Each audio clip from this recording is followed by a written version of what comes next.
Welcome, Ultras, Switchy Sisters, and Danonites alike to episode 42 of the weekly episodic gaming adjacent livestream podcast show. This is Switch to Ultra on Tuesday nights at a slightly more appropriate time. This past week has actually been pretty big for stories outside of Nintendo. Phil Spencer steps down as the CEO of Microsoft Gaming Division, and in his place is former Xbox Core AI executive Asha Sharma. We saw the releases of two long-awaited sequels after tons of remakes and remasters in Resident Evil Requiem and Scott Pilgrim EX. Amazon releases the first look at the upcoming live-action God of War series. Bungie's newest shooter game releases in a matter of days. But I think the story everyone wants to hear us discuss the most isn't even about video games. I'm your co-parent BHultra. Shit, I forgot to unmute. And I'm your co-parent, Switchy. They're only off by a couple seconds. Let's see what this sounds like. And I'm your Uncle Dan. Okay, it's not that bad. Just for He's clarity, not bathroom boy. You know what I mean?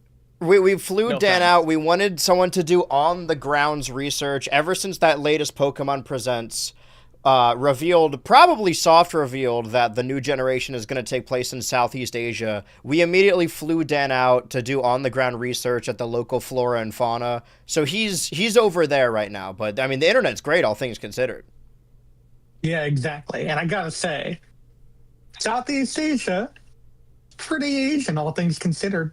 Oh, I didn't think it'd be Asian. Now I don't want to go. I know.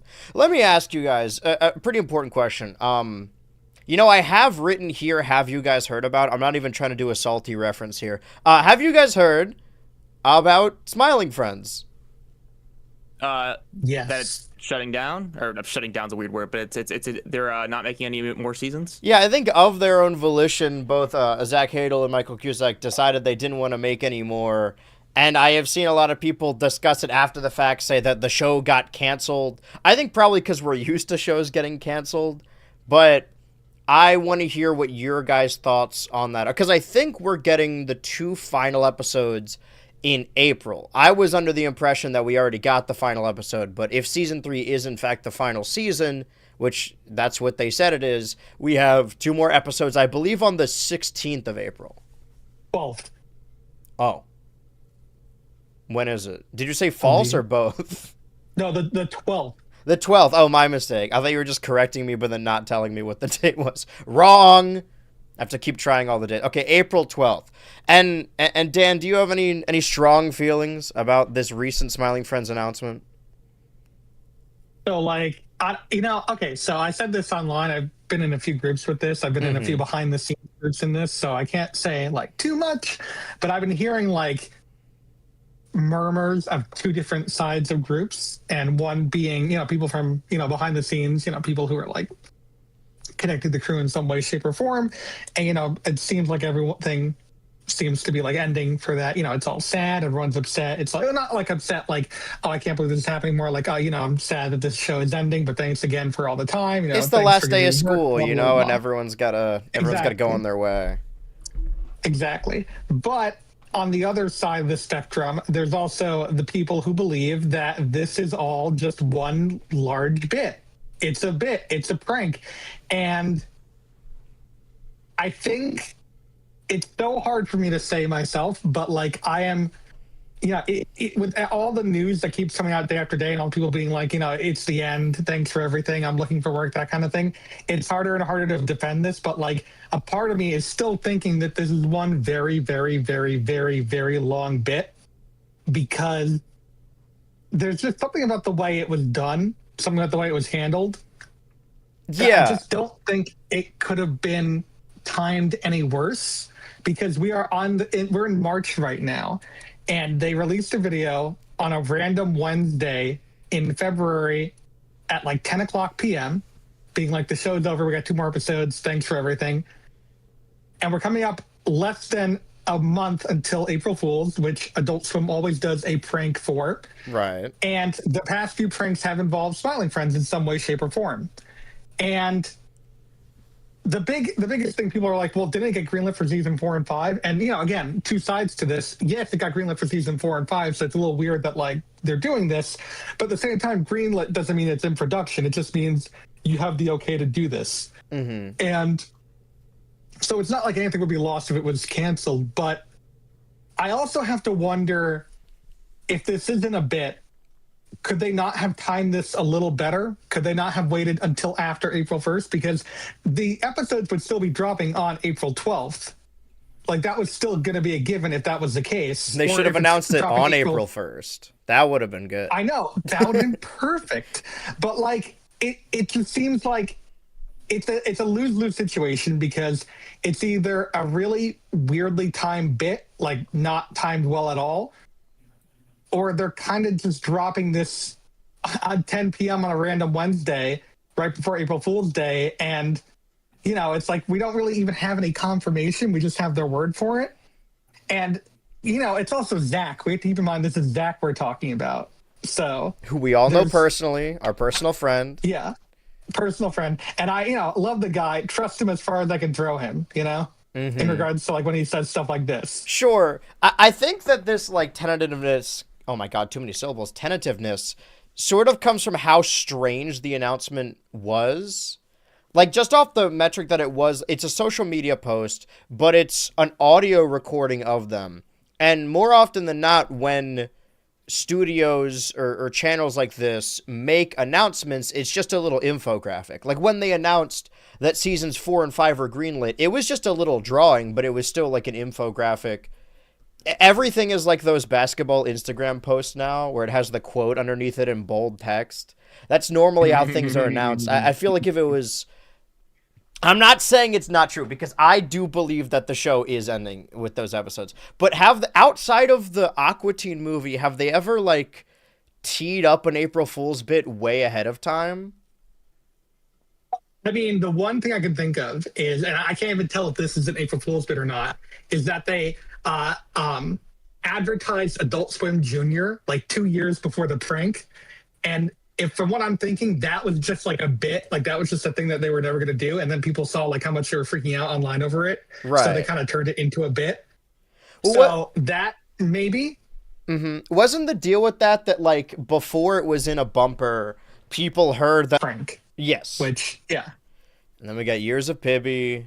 And then last year was actually, that was Rick and Morty focused, right? They did the Rick and Morty live show. That was Rick and Morty focused, yes. Yeah. That was like the 1 year there was a break from it. And it's funny because I think back to that one. I said this in the video that I did about it, but it's like, it's funny that they just didn't even have an episode to show off, even though it was like literally less than a month away. And I was just thinking to myself, why didn't they just show an episode after all this? It's only 20 minutes. That's how long this prank is. It's kind of shocking how like nothing this prank is. That's not to say that there was no effort put into that. Like I can't imagine the amount of effort that went into like that kind of prank, but it's just, you're gonna show like a minute of a sneak peek and that's it. Yeah. It just seems kind of dumb. I think what started out as a fun bit has sort of accidentally become like their premiere night, because a couple nights in a row the April Fool's joke was just them showing pilots to new series early. And granted, they've done that before with like Perfect Hair Forever,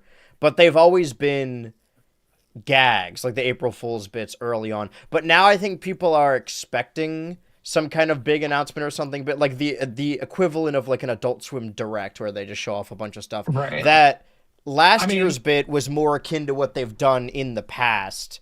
And I remember even... What year was it? We watched it together. That was 23. The rewind, fast forward. Yeah. I really liked that. I had fun with that. Probably just because I love Broom Shakalaka and Fire Ant. But I remember people really hated it at the time. The crazy thing about that is that we got like new stuff for that as well. I think 2020 really spoiled us, because 2020 was literally the Post Malone year, and that was like the night of premieres. Yeah. And that was a great prank, but also like it set a precedent for what people expected going forward. YouTube chat right now says, I saw people were speculating that the Smiling Friends cancellation was because of Warner Bros. And a Paramount merger. That would, unless you mean that like the merger because the merger is happening, every time there's a corporate merger, there needs to be like severe budget cuts somewhere. I don't think, I'm going to speak for you. I don't think what you're saying means that, oh, the show got canceled because they had to find the money somewhere. Maybe what you're saying is that, like, oh, they canceled the show because they didn't want to work under Paramount. But I don't think that's the reason. I mean, they gave a reason. I don't know. Think so either. We don't really need to theorize. Like, they said in the video, like, yeah, we're kind of burnt out. We made 3 really good seasons. Because honestly, I don't want to equate it to paranoia, but from the jump of Smiling Friends, whenever specifically Zach talked about it on like podcasts or panels, always said like, we don't want to run for too long. Like, very clearly heavily inspired by The Simpsons is his style, and they even reference it in an episode that was so that confounded computer tablet device, that he's so terrified of the show eventually becoming bad that I won't say overcorrecting because it's his show, you know. I'm not going to... If they don't want to do it, then I don't think they should do it. And it's actually remarkable that all of the episodes, however... Is it 30 episodes in total? Is that what the end... It's 27 by the time those 2 episodes air. Okay, 27. All of the episodes were written by Zach and Michael, and some of them had Hans Van Harken writing on them as well. They're not just like showrunners. This isn't like a Pendleton Ward, like, okay, slowly like pass it off to someone else, kind of lose interest, and then just get paid to hang out there with my friends. That it is their show. It is very clearly like the both of them together. And I mean, we brought up Rick and Morty with the previous April Fool's bit. Sorry, I just wanted to say, I was going to finish my point. I could interrupt myself. That I think they are very afraid of the show becoming bad, that the ideal is to leave people wanting more and not like just wishing that the show would end. I do think that this is maybe a little early, but that's more because of the way the seasons were released, because my ideal is the first episode, the pilot, was shown off for the 2020 April Fool's gag, and then the first season came out at the beginning of 22, right? Yeah, beginning of 22, and then season 2 was 24. I thought it was going to be every other year. So then season 3 was going to come out in 2026, and maybe a season 4 would come out in 28, and then it would frame the entire 20s. I think that, obviously, they made the right decision. You know, the show is the most popular thing they have, so immediately greenlight more seasons so we could have a season back-to-back. And very rarely do we get shows that have a season a year anymore. But I think that burnout could have come from the fact that season 2 and 3 were only a year apart, as opposed to having another year gap in between them. So it's not that I'm shocked that it's 3 seasons. It's more that it has only been, from 2020, a little under 6 years. Or it will be over 6 years when the final episodes air, even though there was a huge gap between the first episode and the rest of season 1. But they explained in the video why they're ending, and it's due to that fear of it eventually burning itself out. But circling back, talking about Rick and Morty, that's the most apt comparison. Smiling Friends is, I believe, Adult Swim's biggest or most popular hit since Rick and Morty, because there have been other shows that people like and maybe go viral a little bit. Haha You Clowns comes to mind recently, that it picked up more than... Listen, we're Adult Swim fans. We watch all the shows, and we talk amongst cartoon people, so sometimes it's hard to get a barometer. But Smiling Friends, Rick and Morty, and then a little bit of Haha You Clowns, those did break into mainstream. I don't know if we could say that... also Common, probably.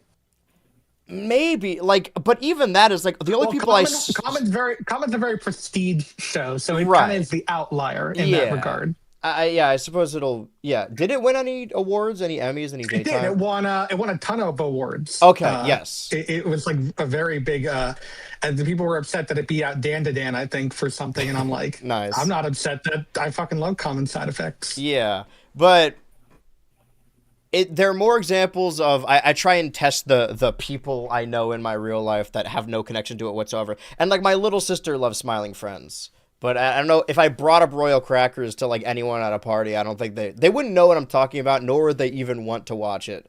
But that, I'm just gonna... Yeah. I know we've been doing a bit on Switch to Ultra where I'm like, oh, I'm not giving up hope yet. Half-Life 3, it's coming. We're only a couple of weeks away from the announcement. I think Royal Crackers is probably over.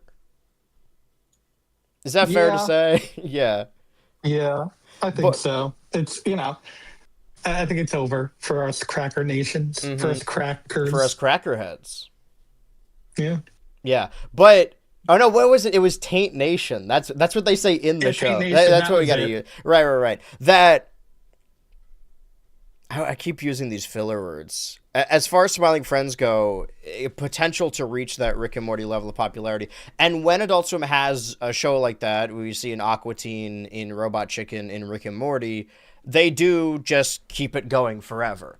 And we have this view that, like, oh, the network is just constantly milking it and they won't let it end. But it's pretty remarkable that Zach and Michael said, like, hey, we don't want to do this anymore. And they just agreed to end it. Which makes me think that I think Dan Harmon is such a network player, and he wants to be, and this isn't anything like against him, but like wants to be painted as easy to work with because of past reports that he's not easy to work with, and just loves making TV, that every time they're like, hey, do you want to make a new Rick and Morty? He's like, yeah, why not? Let's do that.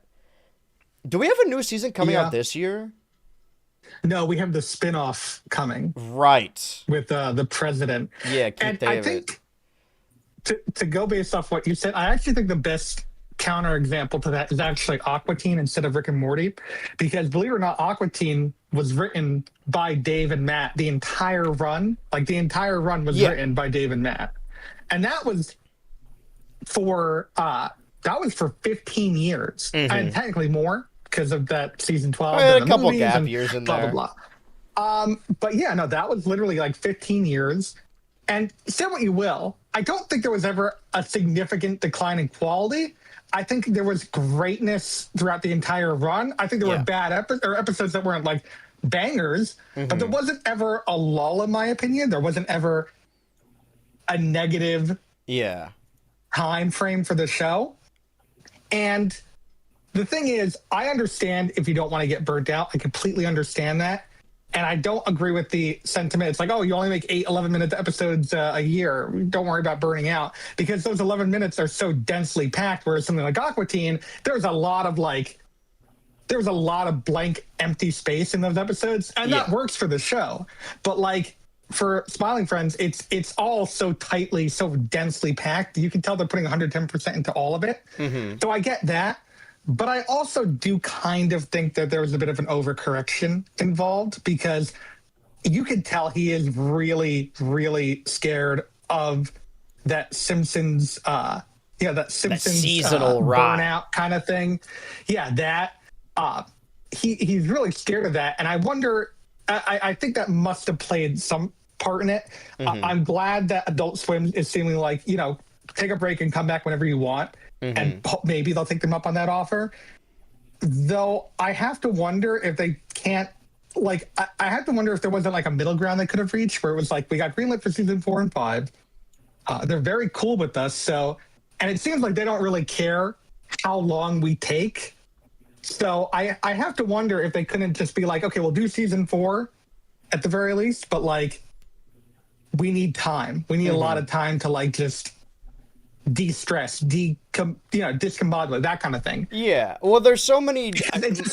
It feels like just being like, oh, it's over. 2 more episodes, then we're done. Again, no shade to them, no shade to the artist or any crew or anything like that. But like, people are saying, they knew well in advance. They knew this, they knew that.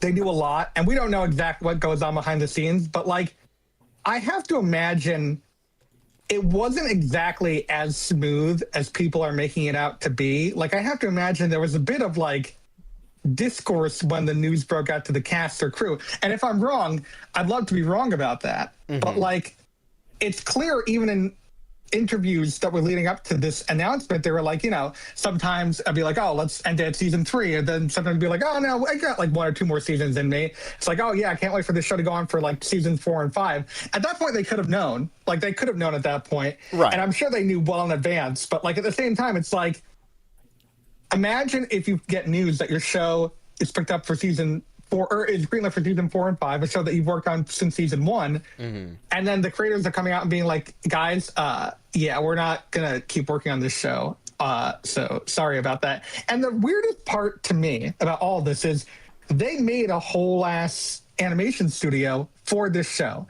Zam Yeah. Oh yeah, And I didn't think about that. like, Well, I can't imagine it's just for the show. I mean, it probably started like that, but I imagine they have. I hope they have I other mean, projects. they might have like something in the works. Yeah.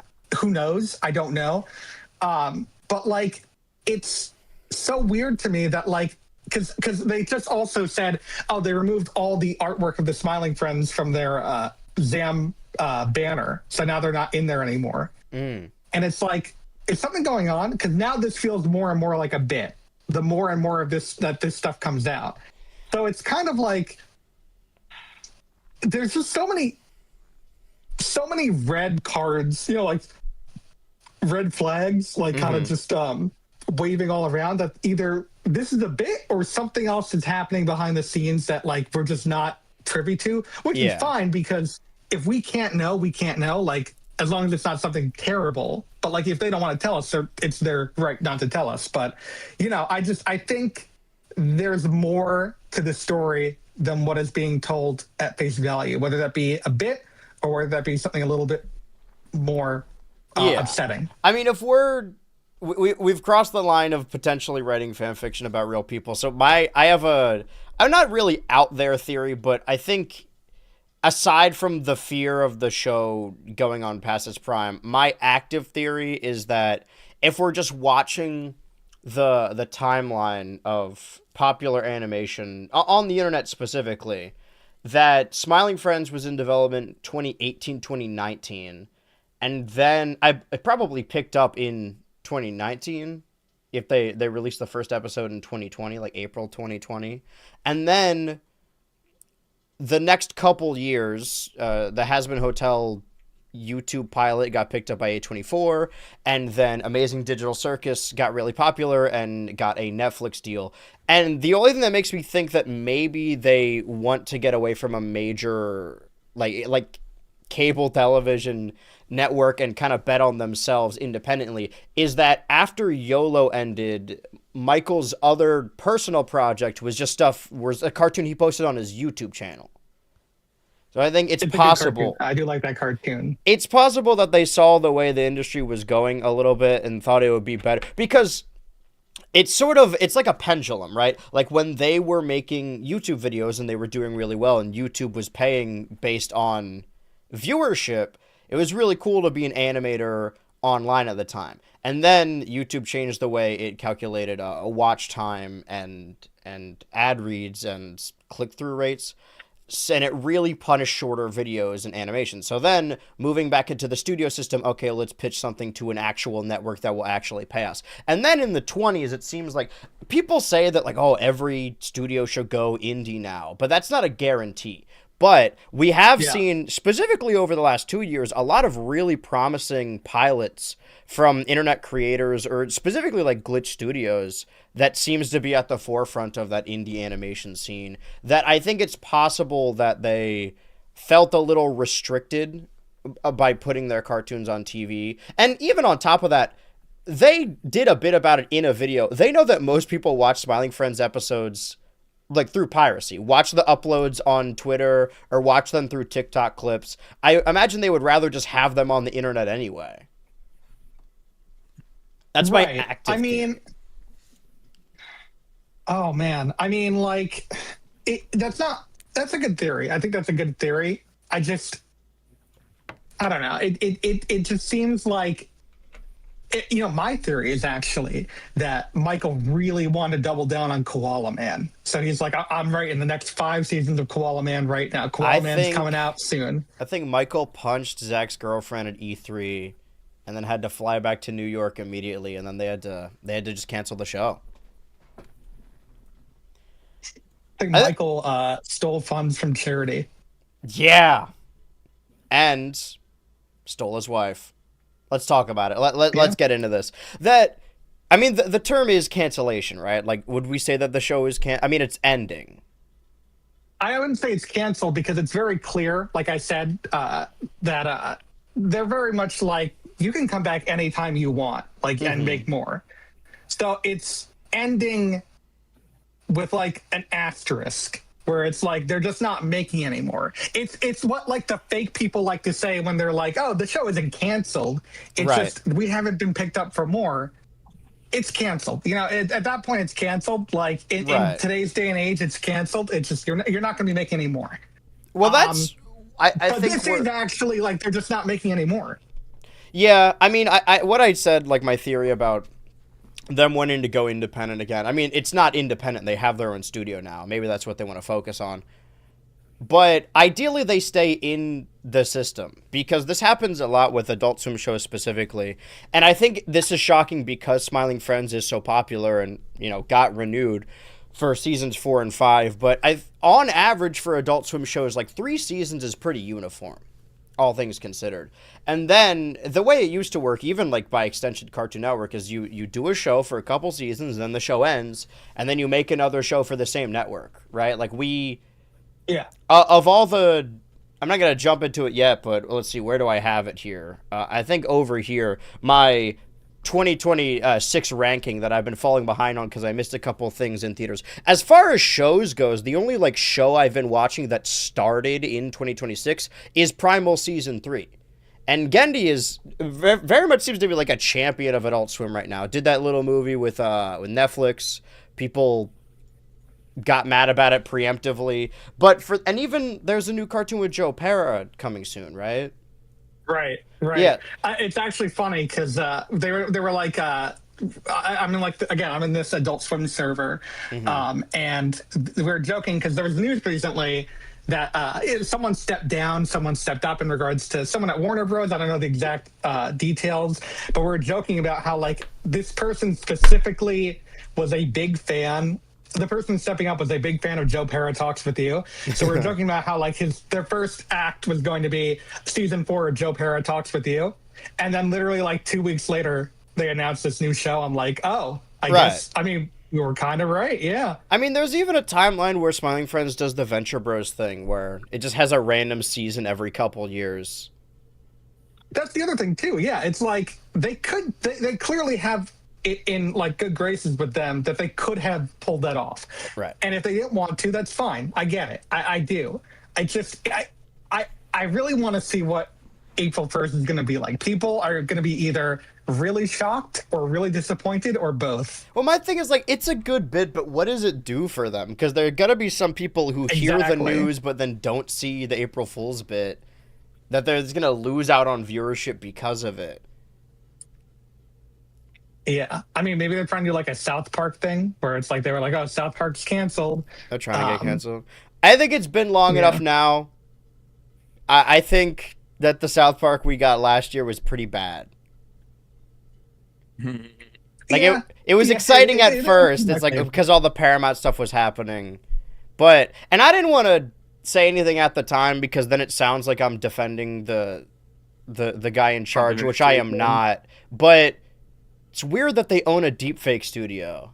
And then the animation at the end of that specific Trump episode was them like deepfaking his face. Like, I'm not defending Trump. I'm not on his side by any degree. I think it's actually pretty funny to make fun of him, especially if he gets mad about it. But I can't support deepfakes in any way. I think it's strange. Yeah. It was weird. I think we were all kind of caught up in the moment. Yeah. And, you know, it just, it was a very, it was a season that kind of like went right at your face and went right for the throat. Mm-hmm. But it also very much like, it felt like, how do I put this? It just felt like it was basically like, well, no, I guess the best way to put it is it felt like a crap out season, which I mean, based on the finale, that's kind of like what they were going for anyway. Like, it's clear they're like, we don't want to do integrity anymore. Put him back in his house. We're mad at Trump. Let's just do a bunch of like Trump stuff. Right. You know, that kind of stuff. And, you know, if they want to, I get it. Like, they have every right to be mad at him, but like, it's also just like, it's you know, by episode 4, it was getting tired. Yeah. It was exciting early on because Paramount had just pulled... Was it Colbert? It was like right after Colbert, yeah. Yeah, pulled right Colbert. And also like a month or so after Nathan Fielder portrayed them as Nazis in The Rehearsal. Forgot about that. What a good show. Yeah, I forgot about that too. But I understand the concern or the tentativeness or even like not believing that the show is ending. But the term cancellation, I think it's because we're so accustomed, especially over the last like decade, over the last 5 years. Let's not go too far. Of it seems weird to say that like, oh, Steven Universe was cut off because 6 seasons in a movie is nothing to sneeze at. But that was cut down from its original plan. And then Infinity Train suffered the same fate where they wanted 8 books and they only got 4. And then the Owl House also had more seasons planned, but due to something, some amorphous something we may or may not know, they cut down season 3 into like 4 or 5 hour-long specials. And in a bubble, 6 seasons in a movie, 4 seasons, 3 seasons, for a cartoon is not terrible. But I do think it's a bigger issue when seasons are smaller. And I felt the same way about the recent season of Fiona and Cake. Like, I think the episodic early 20s teen drama quality of life show where it's just going through Fiona's life could work if the season was like 26 episodes. But the fact that it's only, was it 8 episodes? Was it 10? 10. 10 episodes because it's built on top of a limited series that never really intended to have a second season. It doesn't work the same way. And I think that's more of an issue of cartoons not getting as many episodes and shows in general just not getting as many episodes. But I think that if their plan was to end the show before it got bad, then Smiling Friends had a pretty perfect run, unless these 2 new episodes suck. But I can those are going to be like the one of those episodes that are like they change the course of how everything goes for the rest of the show. These are going to be the season 8 and season 9 of The Office of Smiling Friends. Whoa, and that's what the episodes are going to be titled. Tim leaves Smiling Friends and gets like replaced by this new character in the penultimate episode, and then he comes back in the last. Pim has like, well, actually, does Pim have a girlfriend in the show? I know Charlie. No, does. He's sad because he was like into Shrimpina for a little bit, but no, yeah, you're right. They kind of had a thing going on. They had a little bit of a fling. Well, that was... I mean, honestly, like, this is a video game podcast show. We could talk about whatever we want, but we all talk about cartoons on the internet. I think the leading story for this, but the main story as far as the Switch 2 goes, was the yearly Pokemon Presents. Now, I woke up at a little bit before 9 a.m. to watch this Pokemon Presents. I want to ask how you guys felt about this yearly presentation. I'm going to be honest.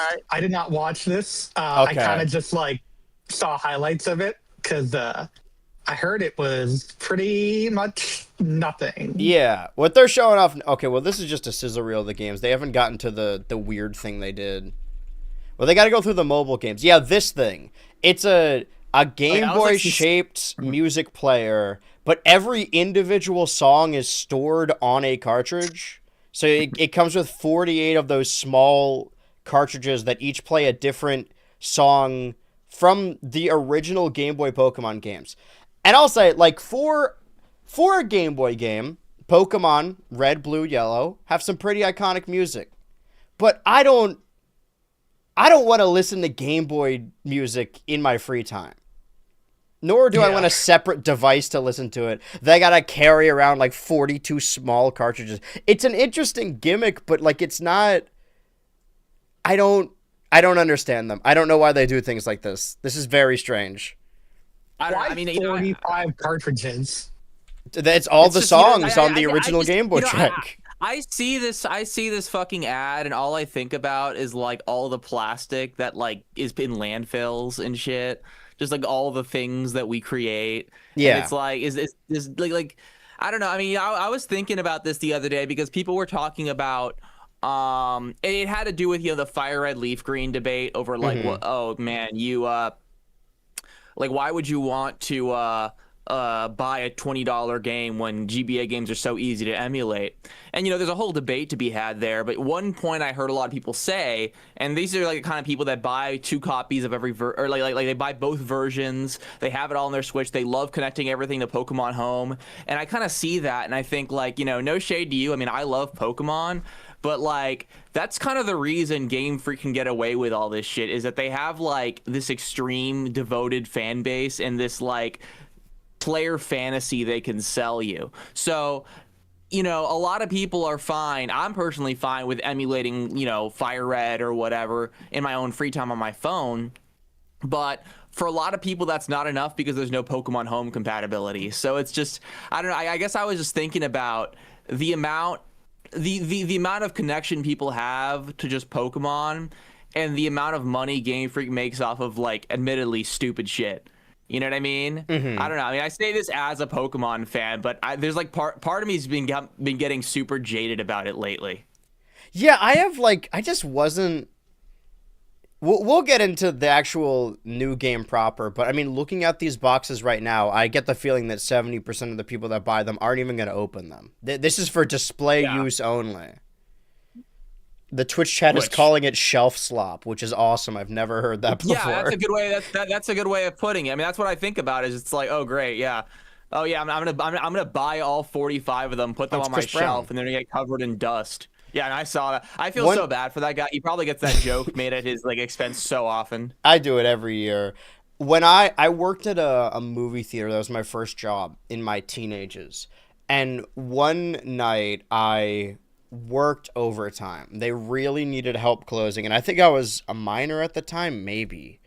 And so I stayed after, and I had already clocked out, and they just really needed my help. And I'm like, you know what? Yeah, I'll do it. I like everyone here. I even like my manager. I didn't like the newish manager, but I was a team player, so I thought I should help out. And after 2 hours of overtime, the newest manager decided it would be fitting for him to reward me. So he brought me into his office and gave me a free Aquaman Black Mana Funko Pop in the box. And I think I still have it as a reminder to never, ever work unpaid overtime ever again. Oh, yeah. That's funny, though. A lot of this are our mobile games. This bit, when they show... Is it the cards? Are these the... Yeah, these are... I don't know if they're being re-released, but these classic cards... I kind of hope they do release a ton of copies of the original card. Granted, they all have a copyright at the bottom, so... if it was made in 2026, it's going to show 2026. I kind of want the Pokemon card market to just collapse entirely. I want it to be fun to collect again, as opposed to being a high-value marketing, gambling, whatever they call it. High-value item. I don't care about valuation. I care about the cards I had when I was younger. But we knew, mostly going in, what the Pokemon Presents was going to be. It's mostly mobile games. They are doing something for the 10th anniversary of Pokemon Go. I think that's where my disappointment comes in. Not necessarily from a jadedness to the company, but it is its 30th anniversary. 2026 is the 30-year anniversary. And 2006 saw the release of Pokemon Diamond and Pearl. 2016 saw the release of Pokemon Sun and Moon and Pokemon Go. And now it's 2026, and... I mean, do you guys want to talk about anything else in the Presents that isn't the new game? Now we know specifically only XD Gale of Darkness is coming to the GameCube. Yeah, kind of pissed me off. Like, why aren't we getting up with that? Like, okay, my two guesses were we're gonna get both games, or we're gonna get Coliseum first, and then XD Gale of Darkness later. Right. And they were like, "No, fuck you. You get to be wrong. That's your gift." Right. And it's like, I mean, obviously, Gale of Darkness is the better game. Like, there's no doubt about that. People know it's the better game. It is the better game. Coliseum also, and this isn't technically a problem because it's NSO. Coliseum had a really fucking archaic save system. Like, it is baffling what they did for saves, and I think it was fixed with XD. I never fully beat XD Gale of Darkness, but I think it was beat for XD Gale of Darkness. But anyway, they were just like, let's prove this guy wrong today, and be like, yeah, you're you're wrong. Well, they, And sorry, go ahead. I was just gonna say they show this graphic later after showing off the Fire Red and Leaf Green games. They also say, "Oh, we're gonna give you more information about the Fire Red and Leaf Green games." So I don't think it was leaked, and unless this was like re-recorded after that, but before the presents. I guess the plan was to always, for whatever reason, announce the games ahead of the Pokemon Presents, even if they come out on the same day. But they said that you can transfer Pokemon from Fire Red and Leaf Green directly to Pokemon Home and then into other modern Pokemon games. Do you think that will be the case with these NSO titles? Because XD Gale of Darkness is the first NSO Pokemon game where you can catch new Pokemon. I think we will find out when they like release the trailer or whenever they're doing that for that. I think there's probably a reason they did not have these on NSO, and I think that probably plays into it. I'm a little wary on this graph because it also kind of looks like you can't transfer from Fire Red to Leaf Green and vice versa. So does that mean that you can't fill out your Pokédex? Like technically you cannot fill out your Pokédex completely in these games right now because you need Ruby, Sapphire, Emerald to do that because you need to be able to do that to fill out the national decks. But can you not transfer to can you not take from Home into Leaf Green or Fire Red? I doubt it because you couldn't transfer Pokemon from Bank into Black and White, but you could do it the other way around. There's this Blue Sky post from at Luigi Blood, Yakumono. I'm just gonna read this out. There's a cat currently on my lap. I don't know if you could hear the purring in the microphone, but he's making this a real chore. I don't plan to talk much about how Pokemon Fire Red Leaf Green Switch version worked emulation-wise. I still did a little look-through, and this is a data miner. Still use Sloop as the GBA emulator. The ROMs are actually heavily modified and rebuilt. Seems to have heavy code changes with reliance on emulator hacks. And this is something, obviously none of us have gotten the NSO version, but there was another post I saw. Let me read this over here. Yeah, after entering the Hall of Fame in Pokemon Fire Red, the Aurora ticket, Mystic ticket show up in your bag, so events have been added in. So they did modify it so that you have access, like when they added Pokemon Crystal to the eShop, those distribution events. But all the way down here, only other information I will put out there is that the emulator explicitly recognizes ROMs of Ruby, Sapphire, and Emerald alongside Fire Red and Leaf Green. I found this alongside the initialization code that is related to enabling emulator hacks for specific games. Also, a huge warning regarding data mining. What we see is a snapshot of current code at the moment it was built. It's not an oracle. Maybe it means Ruby, Sapphire, Emerald is next. Maybe it never actually happening. It just means they had intentions at one point and nothing else. So, oh my God, was none of that shown on screen? Okay, I was just scrolling through. No, none of it was. All right, my mistake. Here's the post right here. God damn. Kitty, I'm going to need you to move for this. This is sweet and all, but this is getting complicated now.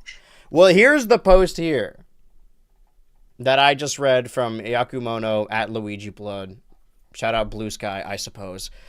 Brother, you got to be careful. So yeah, that doesn't necessarily mean that they will for sure be adding modified ROMs of Ruby, Sapphire, and Emerald to the eShop the same way. But you make a good point. You can't complete those Pokédexes without those other Game Boy Advance games. Ideally, we would have transferability between the GameCube games they're added and the Game Boy Advance games they're adding to their own listing on the eShop, because that's how you fill out the Pokédex, the original, or I guess those first 3 generations across the GameCube games, as soon as they added the new games where you can't transfer the original Game Boy ones. But I think that the same thing happened when 3D All-Stars came out. Granted, that actually did end up being true. The fact that there were built-in GameCube and Wii emulators they were developing for the Super Mario 3D All-Stars. And now we have, I don't know if they used the same GameCube emulator for 3D All-Stars and GameCube, but once they've added GameCube, that was sort of the final, I wouldn't say final straw, but doing GameCube, I'm like, okay, well, the sky's the limit. They might as well add Wii games to NSO as well. So this doesn't mean that they will be added, but I think it's possible. Well, what do you guys think? For Ruby, Sapphire, and Emerald. I mean, I can see it It's coming, weird if and I they can see them only do being. this, but like, bro, I mean, you know, it's kind of a cliche, but like Nintendo does like some weird shit a lot of the time. So I don't know. I mean, they just released Pokemon XD Gale of Darkness, but without releasing Coliseum. So Would- I don't know. I mean, it's Do like we I don't know know. that Colosseum's coming? That was one shown off in the sizzle reel, right? We do know it's coming. That and We do. Was that leaked? Sunshine. Well, it are wasn't the a leak. I two. think they No, that showed was it. in like the original, like initial, like these Yeah, games you're are right. coming. I forgot about Right. that. That and Sunshine are the two we're waiting on right now, which Yeah. is funny. And That Sunshine still isn't there. yeah, but as far as leaks go, there are several N64 games. When's the last time the N64 NSO got updated? Rayman and Tonic Trouble, I think, Okay. which Really was that was December, so not too long ago, because that was right before Wario World. I will say, because GameCube NSO, does that have rewind or no? I think so. I mean, it should. Then I know it has save states. If it has rewind, then that might be an issue for Pokemon Home, because like you can kind of just cheat at that point. Yeah. Well, I don't think you can rewind after. Oh, I see what you mean. No, that's a good point. Yeah. Because you could save the game and then rewind still. But if it has save states, then you could put a Yeah, but state you can save before state you no matter trade. what. Yeah, if you have a save That state was always before a you save do the state trick. thing. Right. Like you could just do that in Pokemon anyway. So I don't actually remember if it has rewind or not. If it does, I think that's gonna be an issue. And they might have like something in place to like be like, oh, you can't rewind it during this moment in time. Sorry. But otherwise, if it has rewind, I don't think they're gonna incorporate it. I think it's gonna be like, Yeah. sorry, sucks for you. I could see them doing some sort of restrictive thing with Pokemon, even if it's like, I don't know. And I mean, going back to like the Ruby, Sapphire, Emerald, I mean, on the 3DS, they did Gen 1, they did red, blue, yellow, and then after that, they did gold, silver, crystal. Yes. So if we're going by patterns, it makes sense that they would do Ruby, Sapphire, Emerald as well. I don't know if that means we're going to get Heart Gold, Soul Silver. Probably not. We probably have to wait for them to figure out DS before they do. But because, I think it just makes more sense to do Ruby, Sapphire, Emerald because it seems like they already have the Game Boy emulator in place. And it's much easier, Game Boy Advance emulator in place. And it's much easier to do that for those games than it'd be for a DS game. So, But the real question is, are we going to get Pokemon Pinball Ruby Sapphire? That's what the people want. Well, that's what they've been doing most of the time. They added all the Pokemon like spin-offs for N64, NSO, Game Boy Advance. So that's why it made it so strange that they didn't add the mainline Pokemon game. It just makes it stand out more. Yeah. I'm sure we've talked about Champions when it was first shown off, but I don't really see I understand the appeal for people that don't have the Switch, I guess. The idea of transferring Pokemon onto a mobile game, opening up the battle aspect to mobile gamers. I guess the Switch is a mobile console. But the appeal of games like Pokemon Stadium and Pokemon Coliseum and Battle Revolution is being able to get your Pokemon from the Game Boy Advance, DS games, and see simulated battles in full 3D. See these 3D models fight each other in a turn-based combat. But Pokemon Champions doesn't look any better than the mainline Pokemon games now. And because this is a Switch 1 game, it's going to look worse than the new one anyway. I just don't understand. It's free, right? Did they say it was free? I think it's free. It's free, but isn't it like kind of like free after? There's like a free to start kind of thing. So I think I think like theoretically you can pay microtransactions to like EV train your Pokemon or whatever a little faster. Would you guys have any So, other did different we- feelings about this, or because I don't care about Champions? I think it's funny that like the whole point of this is that they're being like, oh, now I can do Pokemon on mobile, and they didn't even give us the release date for mobile. Well, Yeah. what they say for console, Nintendo Switch version scheduled for April 2026, mobile version scheduled for release later this year, which is strange. I can't imagine what would be different about them, but now we do have a slightly larger update. Ignore that thing in the corner. We'll get to that in a second. That Pokemon Champions is coming out in April. We don't know when in April, but we know that it's April. Whether or not it comes out before or after Tomodachi Life Living the Dream, because we do have right now, because it is March 3rd, this Thursday is going to be March 5th. And we have the March 5th release, which is Pokopia. That comes out this weekend. The weekend after that, we have the release of The Talking Flower. And then the weekend between that and Mario Wonder, we still don't have anything for March 19th. Then we got a sizable gap between the 26th and the 16th. And by sizable gap, I mean between those, that's 2 weeks. So it could come out anywhere in there. It's sort of I want to say strange that we haven't heard anything more about Yoshi, but to be fair, we haven't really heard anything more about most of their games. This Yoshi is the only game that isn't just an Amorphous 2026. We have Duskbloods, we have Fire Emblem, we have Rhythm Heaven, Splatoon Raiders, and now we have Pokemon Winds and Waves coming out in 2027. Counting the Yoshi game, those are 5 Nintendo games that surely come out after the spring, but we've almost exhausted our list. After the last Direct in September, we knew that there was going to be a tennis game. We knew it was coming in February. We knew that they had shown off Tomodachi Life and they had announced the Wonder 2, Switch 2 edition. Pokopia, I think, was also shown off in the September Direct. I don't think that we started the show, Switch 2 Ultra. We're at 42 right now, which is nuts. The first installment was at the very end of... And I was wrong last year when I said that, oh, we're going to get Directs in February and June, because we've always gotten them in February and June. And my fatal flaw was following patterns and assuming it would be the same. That being said, I'm going to go ahead and follow patterns and assume it's going to be the same again. I imagine a proper Nintendo Direct is going to be in April, because that is where all these releases lead up to. I honestly don't know. I mean, I assume this month or the next, frankly. Okay, Here's a question. Sure. It's actually going to be crazy timing, because our next podcast is next Tuesday. Yes. Which is March 10th. Yes. Which is also Mario Day. Yes. My question is, do you think we're going to get an announcement of something on Mario Day, or some sort of mini Direct or something along those lines? Well, have they ever announced something on Mario Day? Soon. So maybe maybe the movie. Like, that's the one thing I could think of, because like the really big anniversary was last year. So yeah. We got Mario Tennis. Our gifts were we got Galaxy 1 and 2 again. Right. We got a new tennis. We got more Mario Wonder, and we got Yoshi and the movie, and that was it. All things that are coming out in 2026. Yeah.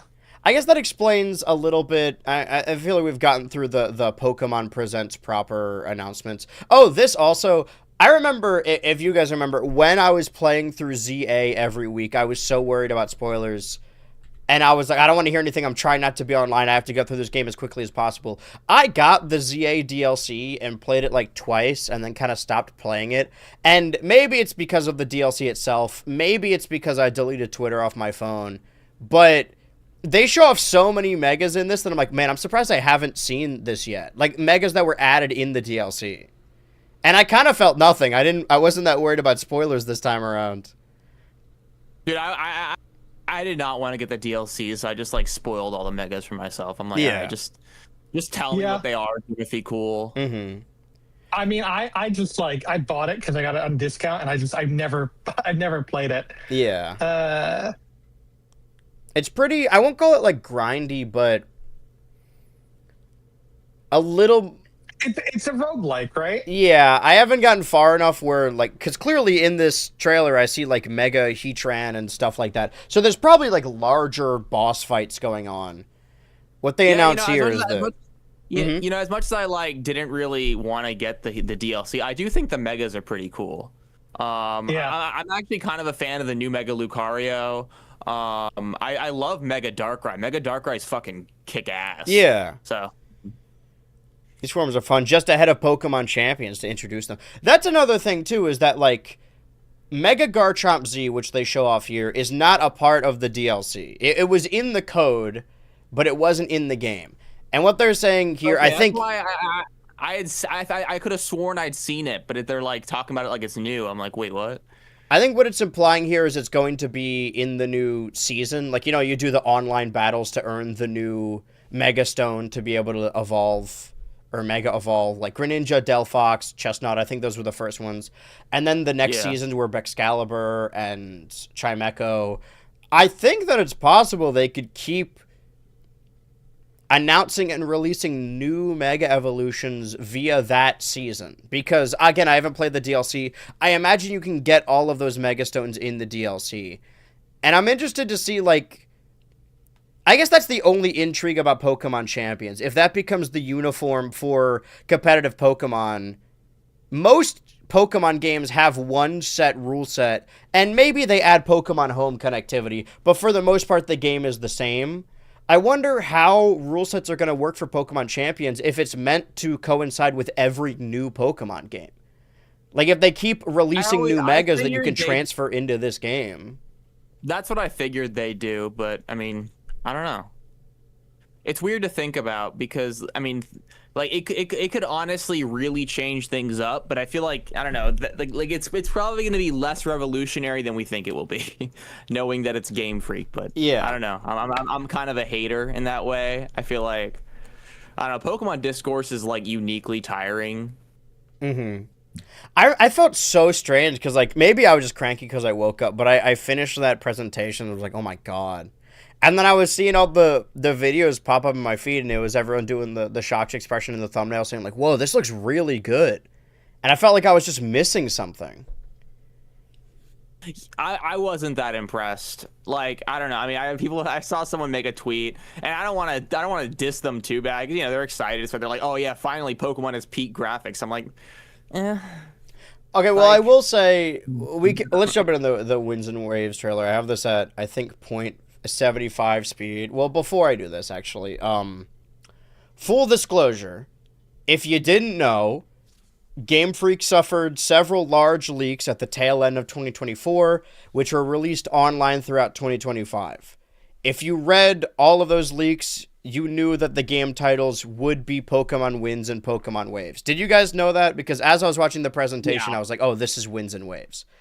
Normally, we, like, find out with the Typhlosion leak, or am I like missed? It was released in two parts. Has become like uniquely bad at like keeping the lid on shit because, I feel like oh yeah, that's why. It was all one big leak, but the people who were holding the information released it in parts.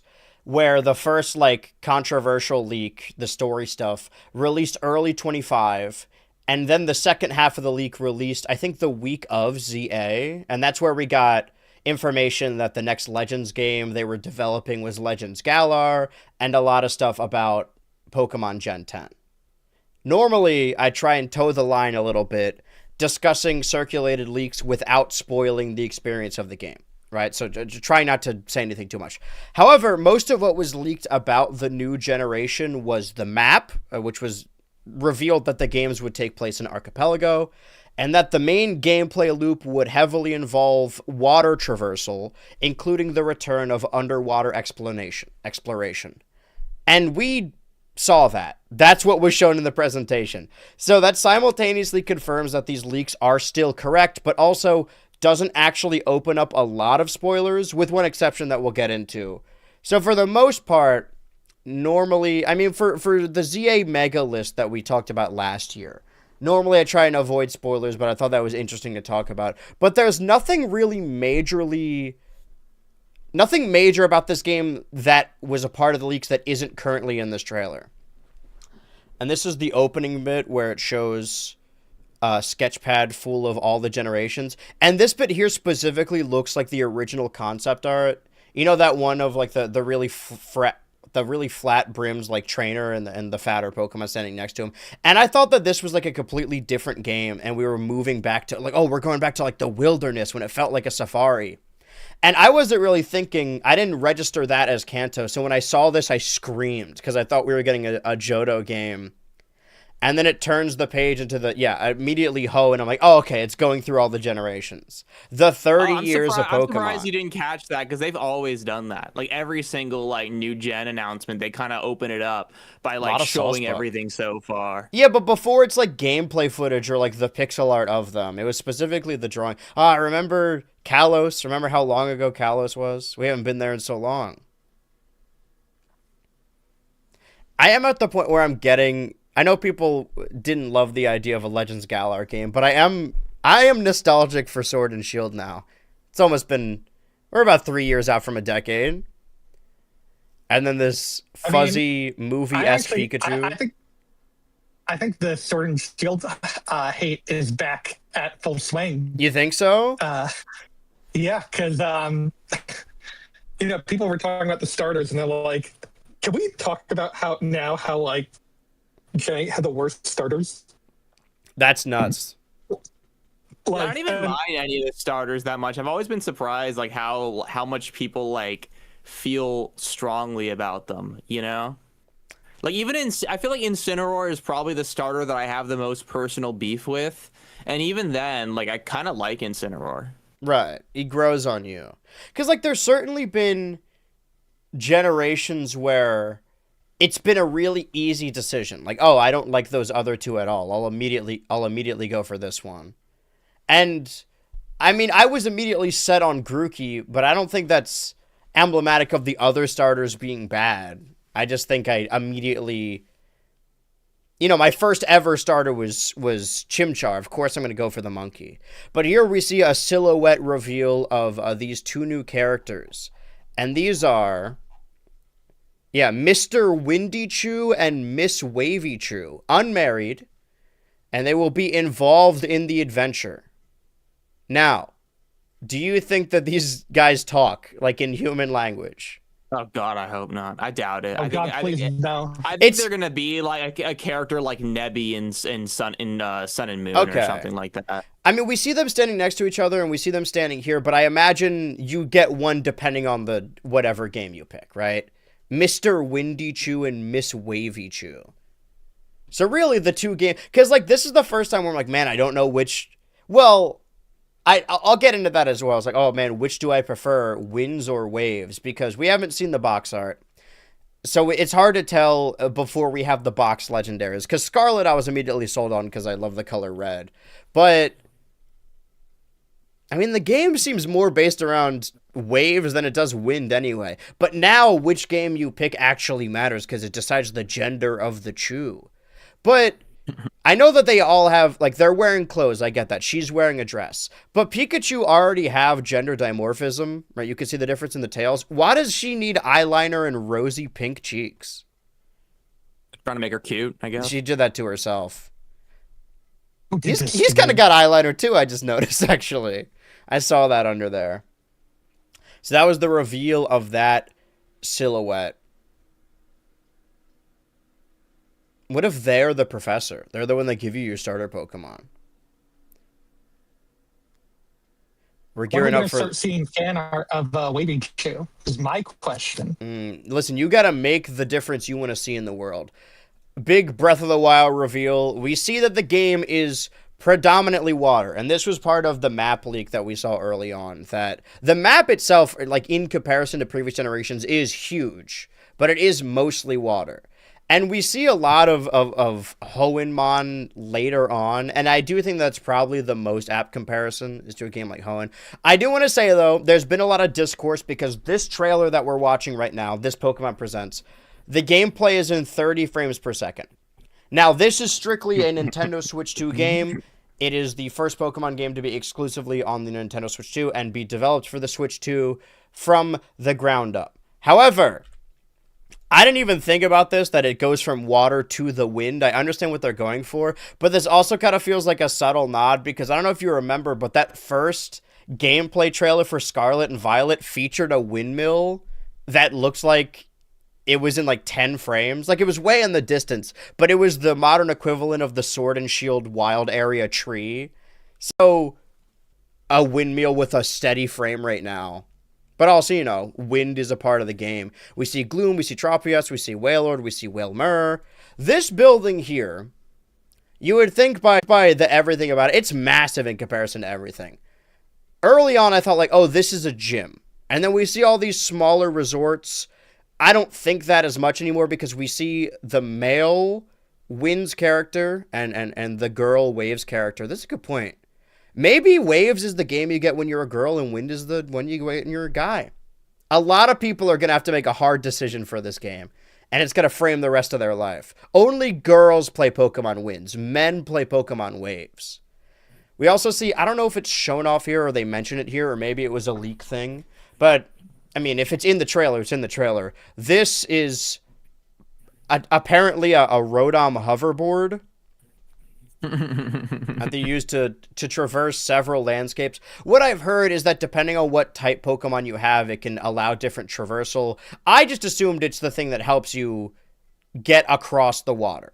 Maybe through the air. But yeah, we see the trainer running away from this building. So this could also just be maybe not where they live. I kind of like the idea of it being a vacation, or this is like a sweet life situation and they just happen to live in a hotel and they're here to visit. Because every game, they always live there. They never get into the idea that it could be a vacation. Because the Ruby, Sapphire, and Emerald was meant to feel like a summer vacation, but you're still moving there.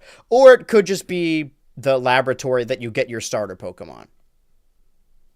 We see... So what you're saying is this is all just one big tie-in to Pokemon Concierge. They should have her in there. I legitimately forgot the name. Nimpod and Talo. Yeah, it's not Season 3, though. It's Part 3 of Season 2. We see the combination Pokemon Center and Mart with a different design.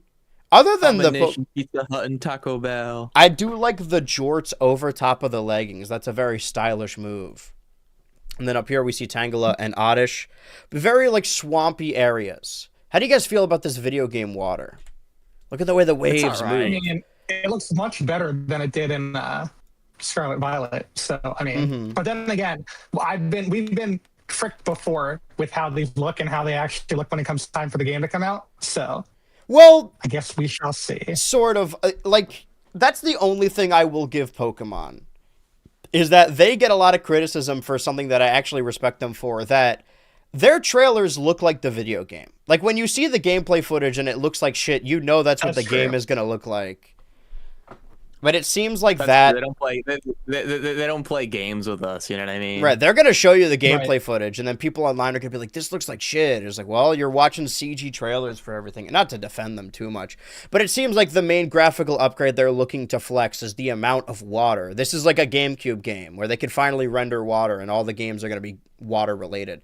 Something that looks like Pacific Log Town. Again, I'm just comparing it to Hoenn. I really like how it looks. Lady Ba, Lady In. Because when I first saw it, I just like, okay, this looks like Scarlet and Violet. Volcanic area, not just lava on the ground, but cliff faces above with Sizzlipede and Slugma. This bit here, we're not listening to the audio right now, but it's something I noticed immediately. We run into our character, the protagonist, runs into a Pikachu, and it plays the Game Boy cry. I don't know if you... Did Pikachu have its anime cry in the last couple games? Because I remember they tried it for a bit. I found that I never liked that. I think it's honestly I would prefer if Pokemon didn't say their names. I think it's so stupid. I'm glad that they are hopefully stripping away from that. I always thought that was kind of dumb.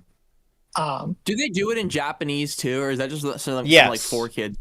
Okay, so they do it because I'm thinking to myself, like I was like thinking about it. Maybe this is cynical. It might not be this. I like genuinely wonder if they came up with that just so it would be easier to like make like imprint the fucking Pokemon's names in people's minds or something like that. Mm-hmm. Just like a psyop. Yeah. But a lot of the pronunciations in the anime were wrong anyway.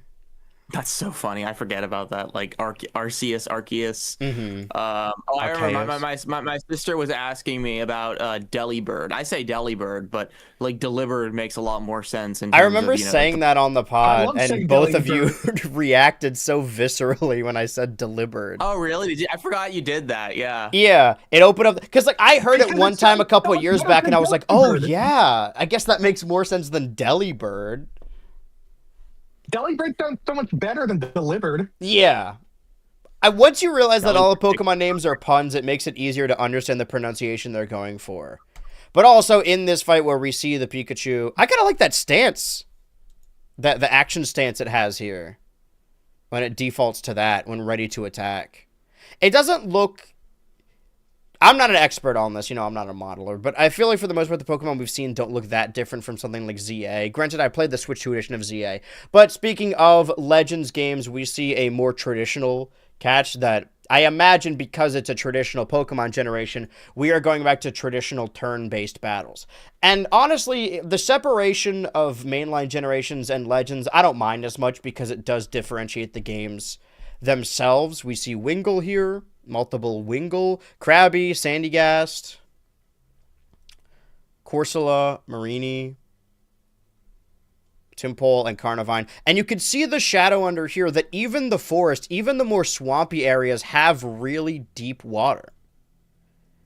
See Slugma back in the volcanic region that we saw earlier. We saw Duskull outside of...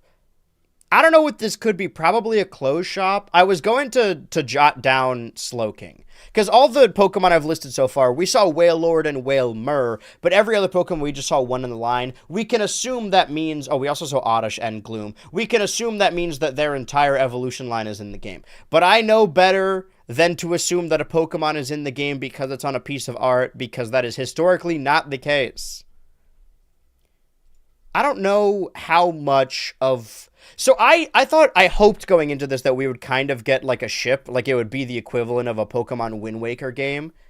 If the gimmick is based on winds and waves, and we see strong winds here moving the windmill, and it would then move the sail of a boat. But what we know about the game through leaks and through what we're shown here, it does seem like the predominant gimmick or predominant gameplay loop does involve exploring the water and exploring underwater. And here we see our new starters. The grass starter, the fire starter, and the water starter. These are, I know their names off the top of my head, but I'm going to wait for them to show up. This is Brout. His name is that because he has an eyebrow. This is Pombon, because it's a dog thing, a fire dog thing. And Gekakwa, which is every water starter in every Pokemon game.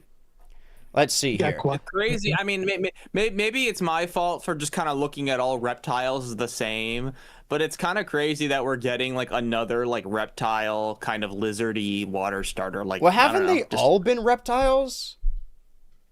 Totodile, yes. Yeah, an axolotl, right? No, those are amphibians, I guess. Axolotls are amphibians. Oh, no, Piplup is Penguin, not. right. Oshawott is not. Why am I'm forgetting the Snivy is a snake, but that's a grass snake. Froakie. Yeah, I guess like when you're making another grass bird also has a lot of balls. That's I'm surprised nuts. All right, let's see. Your main character will sport a different outfit depending on which version of the game you play. That worries me too, because there wasn't a lot of customization in Scarlet and Violet. You just had your Scarlet uniform or your Violet uniform. And I think that that's another thing that differentiates the Legends series. I think probably going forward, because Let's Go and Diamond and Shining Pearl were testing ground and people didn't really like those games. I think for the most part, the pattern is now going to be new generation Legends game, and there's DLC sprinkled within those. And I think, which is a shame, to differentiate Legends and the mainline games, they're going to keep character customization to that level closed off in the Legends games. I can't imagine that we're going to look that different from the default stance. You'll set out with one of 3 first partner Pokemon. You will choose a grass type by partnering with Brout, the lively but clumsy Bean Chick Pokemon. I don't know why that's a question. Oh no, will you choose? Okay. Or perhaps you'll heat things up with a fire type by picking Pombon, the guileless and friendly puppy Pokemon. If water types are more your speed, then the intelligent water gecko Pokemon Gekwa might be the partner for you. Now, let me ask you guys, there are 3 of us here on Switch 2 Ultra, and this game doesn't come out for another year, but I'd like to ask you guys, at least looking at these starters right now, who would you pick for Winds and Waves? Pombon. I mean, I was just going to say Pombon too, but I will say, I feel like this is the first generation a little bit where I don't think there's any, like, bad design. There's none that I would say automatically that I would say no to. Like, Yeah. I think they all have strengths, and I I think think they're a little derivative to the point where when I first saw them, I was like, this looks like a Fakemon design. But maybe that's just what new Pokemon look like, you know? You know, I feel like new Pokemon often look fake. I think that's I think that's like a thing that like I know people have been saying that doesn't look like a Pokemon. I remember people saying that in Gen 5, you know? Yeah. So I think Well, we saw the silhouettes for those first. Yeah. To be fair though, I think Gen 5 specifically, like there was like a big stylistic change there. But regardless, like it doesn't I don't think it's that. I think that I'm a little disappointed, I think, just because these are kind of derivative, but you know, I mean, this is the 10th fucking gen, excuse my language. Like I don't know how they're gonna like they might run out of animals. It's just interesting that they're doing another grass bird and like another water kind of like, I don't know, lizard kind of thing. Though once again, I feel like, you know, the token like reptile understanders are gonna get mad at me, because for some people, you know, the distinction between like a chameleon and like a gecko and all that stuff is like really important to them, but it's like they look too similar for me. I mean, reptiles aside, there are a ton of different types of birds, and we've gotten a different bird every generation since the start. Has been a different bird each generation, so it's not out of the realm of possibility that they could be starters either. But I guess the main difference, I would pick Brout. I think this is. I historically go for the fire types, but I feel like Pombon is too easy of a decision unless we get 3 Pomboms across the board. That, for me, my starter history is 70% fire, 20% grass, Totodile. That's the only exception. As far as favorites go. Fair. Totodile's the baker. Yeah. I love him. Brout might join the lineage of Trico and Grookey, because everything else is fire, and then there's also Totodile. And you know, that's a good point, actually. I never really thought about it like that. How do you mean? Oh, the different birds? No, with just the fact that like it seems like of these 3, Pombon is supposed to be the one that is generally the most choosable in design. Yeah, the cute one. Yeah, the cute one. Like I feel like they always give either the generic basic design that's easy to choose, or the banger design to the fire Pokemon. Right. Like I feel like that's the case almost every time. I mean, I don't think I really like Brout because he looks angry and a little bit ugly. But I've seen people say, like, oh, man, get ready for Pombon to stand up on his hind legs when he fully evolves. As if the last fire starter we got wasn't quadrupedal. Actually, you know, now that I think about it, I feel like last gen, I didn't fuck with the first form of the fire starter, which I'm blanking on the name right now. Fuecoco. I don't know what the thing is like with his like, head. I loved Fuecoco. Like, I thought it got uglier as it went. No, I love the final evolution. Like, I love that. Mm-hmm. I have to look at what it looks like again. The evolution line, because I don't remember. It's got the little ghost bird on its nose. Well, that's the thing, is that like all the modern starters have sort of a secondary gimmick. So Skeledirge is a, what's the word I'm looking for? When a relationship. No, when a. Yeah, I guess, but specifically the term codependent. A codependent relationship where it is an alligator. It's based on those alligators that have like those little birds that they fly around with, or that they float on top of the water, and they let them pick the food from their mouths and they get free food. That codependent relationship. And then Masquerada was a magician, I think. Is that what it was going for? Yeah, basically. Yeah. And Quackleval is a dancer. So while this does look like Rowlet and Sobble, and I guess nothing really looks the way Pombon does, I imagine whatever gimmick they land on. We've had starter dogs, though, you know? Yeah, but not like Pombon. I think we have. Now I need to look at the starters again. Renegade, Renegade's a fox, so no. Oh, that's that one theory about the Chinese zodiac where it's like, oh, every fire starter is based off a different year. My mind. I'm like forgetting which starters there are.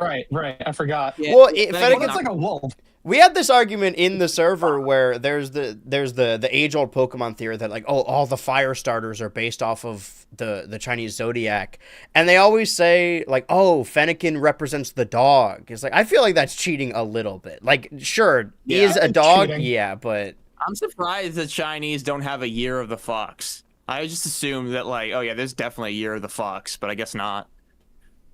Did you guys celebrate the Lunar New Year? No.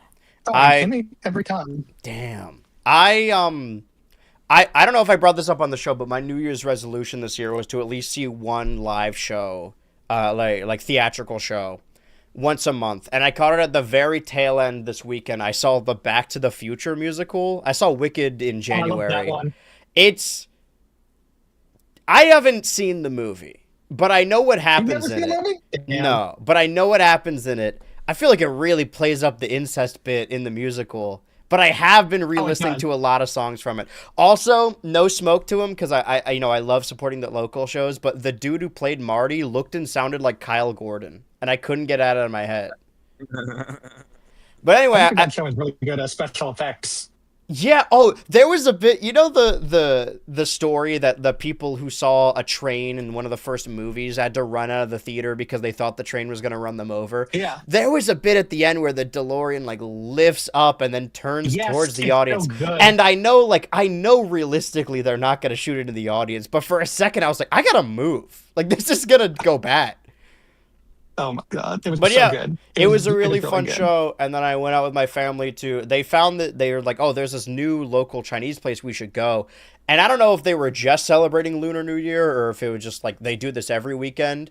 But we were preparing for just a place to sit down and eat. But they had like face paintings and kids running up and down the hall, and then halfway through our meal, they started. Like out the doors opened and a marching band came through and then a bunch of people manning a dragon started going through the middle of the hallway. That was my weekend experience. Oh, also, nice. We've talked about a lot of stuff and we got to get into the directs in order so we can skip past some stuff. So we won't go into the ranking, but we're now 9 weekends into 2026 and I have been not slacking on seeing the movies, but I went on a 2-week trip. I was in a different country, and then everyone got snowed in the week before and after, so it's been hard for me to see movies. But I managed to see after stream on Friday. So I streamed the presentation and then streamed something else.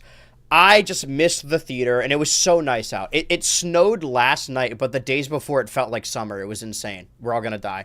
But it was really nice. As soon as stream ended, I'm just like, okay, I'm going to drive to the theater. I don't even have a ticket in mind. I'm just going to go there, and I'm going to see whatever is showing when I get there. I got some 7-Eleven before because I'm not going to get theater concessions. So because of that, I ended up seeing The Strangers Chapter 3, which was not good. I'm so sorry. I think in my Letterboxd review, I said that it felt like a film executive accidentally happened across a kid's creepypasta story from 2014, a la Paul Giamatti from Big Fat Liar, and just stole the story. It feels like a Jeff the Killer fanfic. But then right after, I had about an hour to kill between seeing that and seeing GOAT, because that was the next closest thing so I can get home in time. And I really liked GOAT. I didn't have any emotional attachment to it. I don't like the sport as much. Not that I have anything against it. I just never got into it. But it's remarkable that even the most okay of animated films nowadays are gorgeous. GOAT is just downright gorgeous at moments. Sony finally got after Spider-Verse, every Sony movie just looks like Spider-Verse, and I can't complain. I did chip my tooth in that movie though, so I'm gonna remember it forever. It's not bad. I was just, the consequences of my own actions. I've chewed on my nails my entire life as a nervous tick. And it finally caught up with me. I chipped my nail too at a movie. No, I chipped my tooth. I chipped my tooth biting a nail at a movie. Was it GOAT? Beetlejuice. That's awful. Beetlejuice. It was awful. Oh my god. It's one of the things where it feels gargantuan when I'm running my tongue along it, but then I look in the mirror, try and show someone you can't even see. Every time. I might just let it ride because I got a dentist appointment in a couple weeks, and if I have to do another appointment to go back and get a filling, I kind of just don't even care enough to do that because then I have to go again. But that's not the story. I had an hour to kill between theaters, and I know that theater pretty well, so I snuck into I was just like, okay, I'll just watch whatever's showing in other theaters. And that weekend Scream 7 came out. And I don't often like boycott movies. If a movie's bad, I still want to see it. I remember I saw Moana 2 a couple years back, and people felt very strongly about that and saying that you should boycott it because they didn't fully understand the story. I understand the story of what happened with Scream 7, and I have my reasons for not wanting to give them any money. Zionism aside, the movie is also bad. Granted, I saw like 40 minutes of it, but I don't think anyone should watch it unless you want to go to like piracy websites. And you know what? To each their own. There are several characters that come back in that movie that are filmed vertically on a green screen. I'm convinced they like shot those via Cameo. It feels so detached from the movie itself. Anyway, I went on an entire tangent about that Chinese place, but I saw Back to the Future the musical. If anyone's asking on the monthly musical updates, I'm gonna go with Brout. I think we don't know a whole. Granted, this game is, I want to say a year away, but that implies that the game's gonna come out in February of 2027. Do you think this is a holiday 27, or do you think this is like a Legends Arceus situation where it's like January? I assume they might not do the holiday thing. Like, I think it might be I mean, unless we're going to have almost 2 years between now and getting the game. Like, I don't think they'd do that. I mean, I don't know. Maybe. I mean, I guess that kind of happened with Legends ZA. But to be fair, we didn't see any footage of Legends ZA for a year. Yes. So I think it's going to be like early 27. Yeah. Okay. Because, like, obviously I want the people who work on the game to have as much time to develop the game as possible. Clearly, they didn't have enough time in the previous Pokemon games, and hopefully it pays off when the game is delayed. However, not only... This is Pokemon's 30th anniversary, and they really don't have anything coming out other than ports and Pokemon Champions. Granted, last year's was Mario's anniversary, and other than Mario Kart World, which wasn't really announced as an anniversary game, a lot of the stuff they announced came out this year anyway. So maybe that's just the way they do things. They announce games on the anniversary, and then they come out the next year. But on top of that, now that this is coming out in 27, we have a large gap as far as 2026. I'm not going to lock in anything, but this makes me a little bit more excited that because we don't know much more about the rest of 2026, and I know I'm setting myself up for failure, that whatever direct we get next, which I'm presuming is in April, is going to be huge. The stuff they announce. That's not a sure thing. Yeah. I mean, I don't like getting, I don't like saying that, but I feel like there's reasons to be a little hopeful, you know? Right. We're finally going to get that Yoshi and the Mysterious Book release date. We don't know anything. Yeah. We have no idea what Holiday 26 is going to look like. And, like, we don't have any updates on fucking Rhythm Heaven. The Rhythm Paradise thing is throwing me off. Oh, sorry. Rhythm Heaven, I forgot it. Yeah. The Splatoon, Fire Emblem. Well, Fire Emblem just was announced relatively recently, so I'll give it a little bit of a break there. Duskbloods. Yoshi, we still have nothing about. Yeah. The fact that Yoshi was announced for spring, and we're coming up on spring, and there's still nothing. Like, it's like they're toying with us at this point. Like, the fact that, like, it's just crazy to me that there's, like, no hints of anything. Mm-hmm. Anything for holiday 2026. Well, I don't expect them to shape out the holiday quite yet. I think we would get that around the summer or even like later in September. But right, it's weird that like summer. We don't have. Well, anything. yeah, these games, as far as we know, stop at April 16th, and we don't know anything that comes after that. That's why I think we got to get a direct in early April so that we at least know what's coming after Tomodachi Life. It's insane. It's crazy. Yoshi and the Mysterious Book fans are starving. And we've been through a lot already. Starved. So it sounds like you guys are both Yoshi game. It sounds like you guys are both in the Pombon camp. Yeah, I love Pomeranians, so Well, I should Yeah, name I it mean, after one of the characters in a Ghost Trick. I forget what it's named. It's Do you like think based it'll off of stay a Shoot Talk. Pomeranian? It'll just become bigger, or do Oh you think yeah, dude, it'll... it might turn into some bullshit. Yeah, because you had I the was gonna say I really want to see what the evolution like line looks like. Right. Well, I don't... that's that actually might be like a deal breaker, to be honest, Sure. because like it might, because I mean the whole joke about Pomeranian getting on two legs, I mean there's some truth to that. Yeah, I what mean I if it think evolves and it just stands up like a dog it would? just stands up. I don't know. I mean, I personally am sympathetic to people who are, fatigued with, the fire type starters becoming, martial artists. You know what I mean? Like, I mean, we didn't get, I mean, that didn't happen with, for Coco, but you know what I mean? It's just that definitely has, I think, what's the grass starter called? Something Brout. eyebrows? Brout. Brout. I think Brout has a good chance to turn into something cool. You know what I mean? Well, You know what I always envision? This is semi-related because people are talking shit about Quaxley's evolution right now. At least I've been seeing people online. And one thing that's really funny about that Pokemon is that, or I mean, when we first saw Quaxley, like I was so hoping like it would evolve into something badass. You guys know the character Drake from Gen 3, like he's one of the Elite Four. He does dragon types. Yeah. He looks like I kind of wanted Quaxley to like give off the Drake vibe, just like look like and like a sea captain or whatever, but then they went for a Brazilian dancer instead, which I kind of fuck with, to be fair. But Yeah. I don't know, I'm just rambling. I'm glad you specified, because if you just said Drake vibe, that is not what I would have expected. No, even when I said Drake vibe, I'm like, ugh. It's a different Pokemon, I think. Well, Twitch chat says the real question is which one is coming to Smash, and that might actually, if that happens, that might change my tune. I guess whichever one, because I don't think I've ever, other than We Incineroar, don't have any grass starters in Smash, right? not by themselves, no, like fully evolved grass Yeah. starter. I mean, we'll have to see. I mean, that's why I was like so sure it was going to be Decidueye, because we already had like Charizard.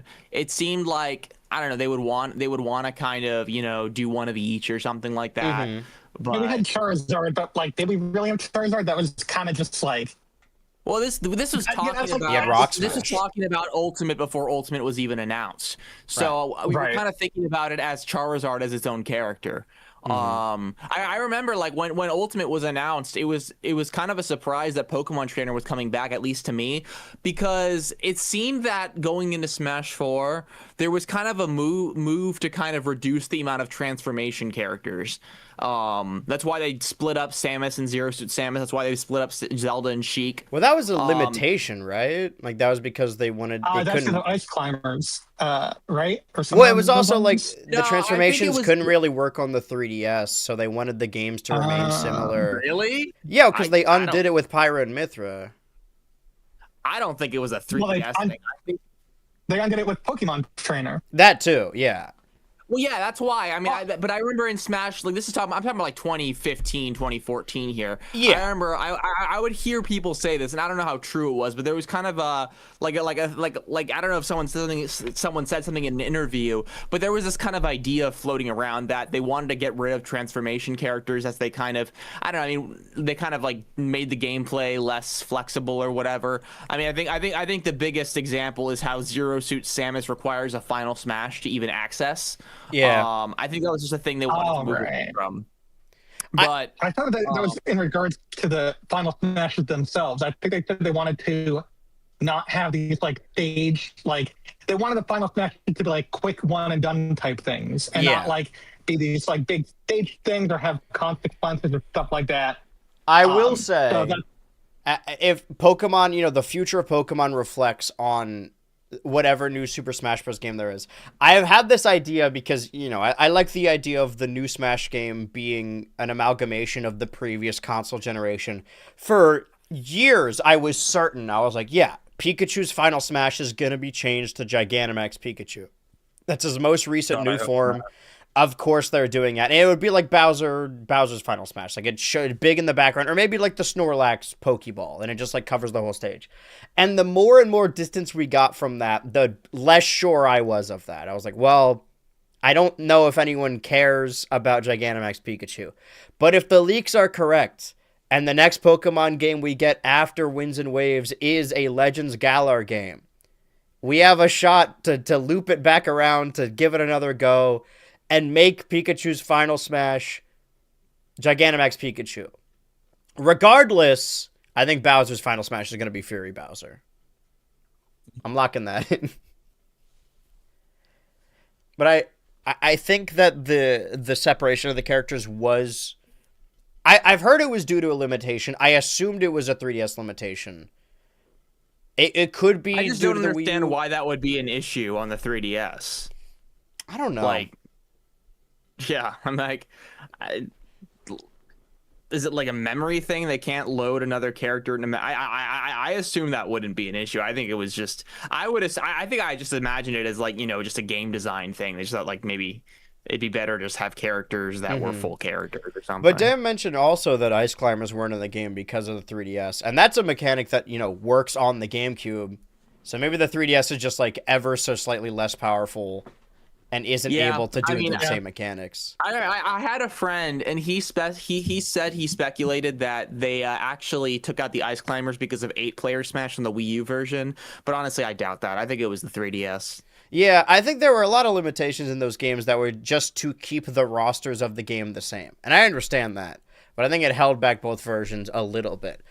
However, we've pretty thoroughly covered this Pokemon Presents. I will say here, after we see the starters, the camera pans up, and specifically here we see a very dark cloud that I've seen some say could be the regional legendary, but Snake legendary. But it looks like Gyarados, no? That could be anything. It's all the same, dude. It's always the Breath of the Wildification of these games. They're adding a dragon. Well, we're panning up to the skies, right? Oh, this is the future, and then the camera pans down. I'm getting to it. Hold on. Emphasis. And this is the mechanic we saw the most in the leaks, where we see more Frillish back there. I think Dynamo as well. And then a lot of Pokemon. Oh, and Lumineon also. I'm Lumineon's #1 fan. We both see men and women for Frillish. The underwater exploration. And diving hasn't been a thing since, I think, Omega Ruby and Alpha Sapphire. Is that right? Does new Pokemon Snap count? No. Then, yeah, I think so. Okay, well, I'm glad that mechanic's coming back. I do kind of like, and I like the way they did it in ZA. I've talked about this. I don't mind HMs as much as everyone seems to really hate them. I kind of like having to have someone on your team solely so they can do that, because then it makes you use Pokemon that you otherwise wouldn't, and you grow closer to the team because they're an active part of your exploration. I like the way they did it in ZA, that like anyone with a fighting move can break a rock, anyone with a water move can get rid of the sludge. So I hope that this new game is a lot like that. Obviously, I hope it takes more after ZA. What I'm learning about myself is, although I do love new Pokemon, that's the exciting part for me. It seems like the Legends games I just like way better. We do see, and we're going to see the logos here. Pokemon wins. And get a load of this. Pokemon waves. Are you guys sold on any particular version? Because I feel like water is really. I always vibe with wind more than water. Okay, I think I'm waiting to see exactly what the airspace is going to look like, because we've seen so much waves, but like, you know, I did see people saying that the wind protagonists do look like the sky battle trainers from X and Y. I don't know how much of a difference that'll make. But I mean, from this trailer, it does. If that Leviathan thing in the sky, maybe there's the sky legendary and then the underwater legendary. But it seems like, from what we saw of this trailer, it seems like it's mostly about water exploration. I feel like the winds don't really tie into it. We have these logos. And listen, I'm a logo guy. I love making logos. Something interesting about past Pokemon logos featured an additional icon that ties into the gimmick. So for the X and Y logos, we got it just Pokemon X, Pokemon Y. And the Japanese logos, they have the Mega emblem inside both of them. Omega Ruby and Alpha Sapphire have the... Are they just called the Omega and Alpha Stones? Primal Reversion. Our logos for Sun and Moon don't have anything in them, but the Japanese logos for Sun and Moon have the Z crystal. And the same goes, I can't really pan down, the same goes for the Gigantamax logo in Sword and Shield. And these are the Japanese logos for Winds and Waves. And you'll notice a little icon right here. Now, I said that we weren't really going to get into like leaks. Gygus. Oh, you think Gygus is going to be in the game? That'd be a sick reveal. Yeah. I always liked the theory that there's like 2 layers to the Nintendo world, and that like Animal Crossing, Pokemon, and Earthbound are on a layer above because they all play the video games in their games. And that's why the Pokemon trainer meets Ness in the Subspace Emissary. So I said we weren't really going to get into the leaks because most of what was shown there was really just like water graphical tests. But there is something within that leak that doesn't really have a name, but is an animation where a Pokemon will faint, but then come back with a stronger aura. And it's possible whatever this icon, this logo is, could be tied to that new gimmick, because every new Pokemon region has a new gimmick. I could see that being the gimmick of this game. Mm-hmm. But then how are they going to how are they going to merchandise it? How are they going to market it? Yeah. You could buy a dead Pikachu doll that people can buy. Right. Yeah, let's call them Mimikyu. You're right. See, like, I think terrestrialization is fun for battling, but I think that's what was missing, is I do like the new forms, and terrestrialization doesn't really add any of that.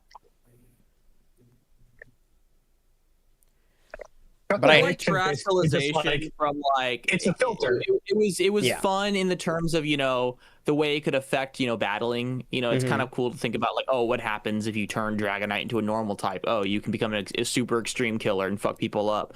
I mean, there's some cool stuff there, but like, I don't know. I mean, it's definitely not as like visually cool and awesome as, you know, like Mega Evolutions, you know?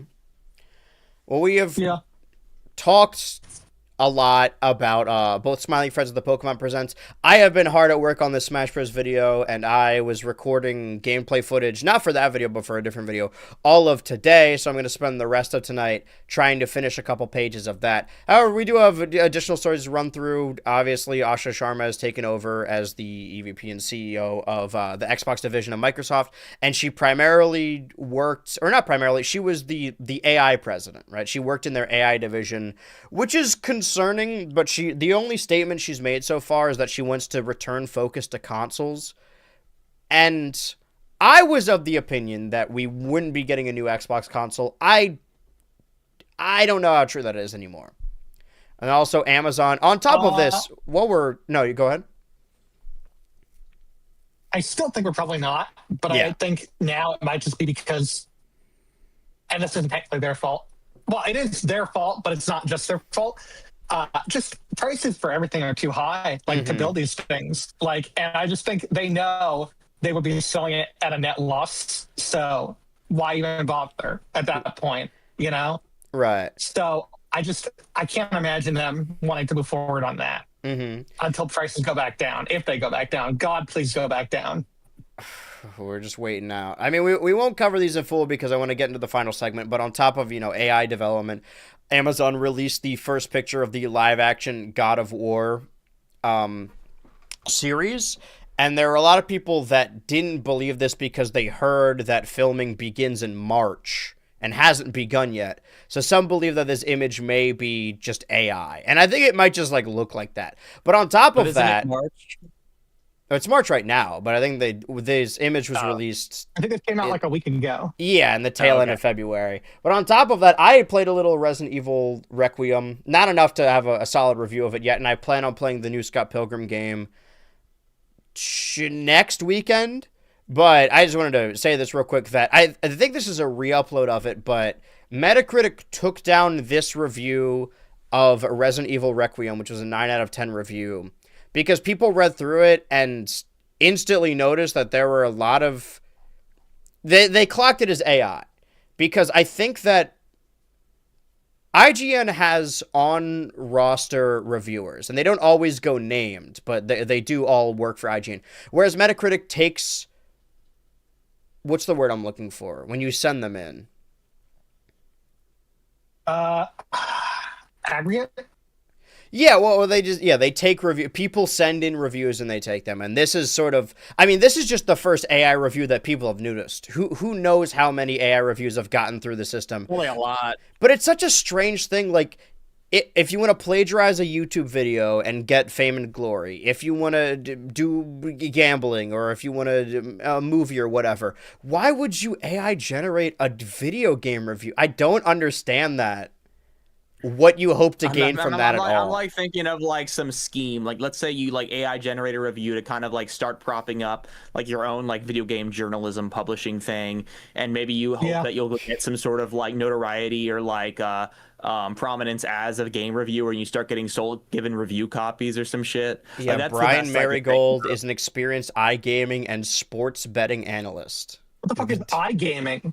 I don't know, but people think this guy isn't real. Like, he's a made-up guy. Analyst is hilarious. That's probably why. Thanks. Brian's passions extend beyond the casino floor. This is what everything's like now. Yeah, I'm a game journalist, and also I specialize in like gambling. Yeah, also sports betting on the side, which is its own video game in and of itself.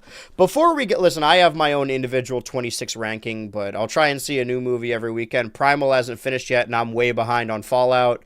I've been watching a 2021 movie each week because of the anniversary of 21, and I hope to finish the previous Scott Pilgrim before the new one. Before we jump into our final segment, did anything of interest happen in Nintendo's Indie World Showcase that happened today? Oh, there was this fucking game. I forget what it's called. All right, I already forgot what it's called. It's called basically a game. Densha Mixtape. I think it's called Mixtape or something. Okay. And you know, I don't even know. I think it seems like some sort of like narrative kind of game. I'm not sure, but but it just kind of like Mixtape surprised me because it has well, first I thought it was like it's Life is Strange, a Telltale game. Yeah, yeah. I thought it was like I thought it was a Telltale game too. I was like, is this Wolf Among Us Part 3? Part 2 hasn't come out yet. While I'm I'm like they're playing a Joy Division song, and it's like it just kind of like surprised me. It's a Chronicle. I wasn't expecting to hear Joy Division, so yeah. I had to like ask myself, wait, is this actually Joy Division? And I'm pretty damn sure it's Joy Division. That's it. There was nothing really that. Also, that game about the dead dog. That one's a little. That one's like sad and cute. Is this one coming out? It's really. I don't think any of these are Switch 2 exclusives. I think some of them are just also coming out on the Switch 2. Because I was meticulously checking my list of exclusives. No mouse works in the Direct. I did like the announcement of the Widow one. That one I think I might pick up. What's it called? I did like that one. Oh, Widow. Yeah. The Widow. I did like that one. It's kind of like, I thought it was gonna be like a 3D, like a platform type thing, but no, it's like a puzzle, like it's a part puzzle, fill in the number, like color kind of thing, where then it kind of plays out the cute animations, and then there's like a narrative story. And I think that's cute, and I like that, and it has mouse controls, so I'm like, okay, all right, yeah, let's do it.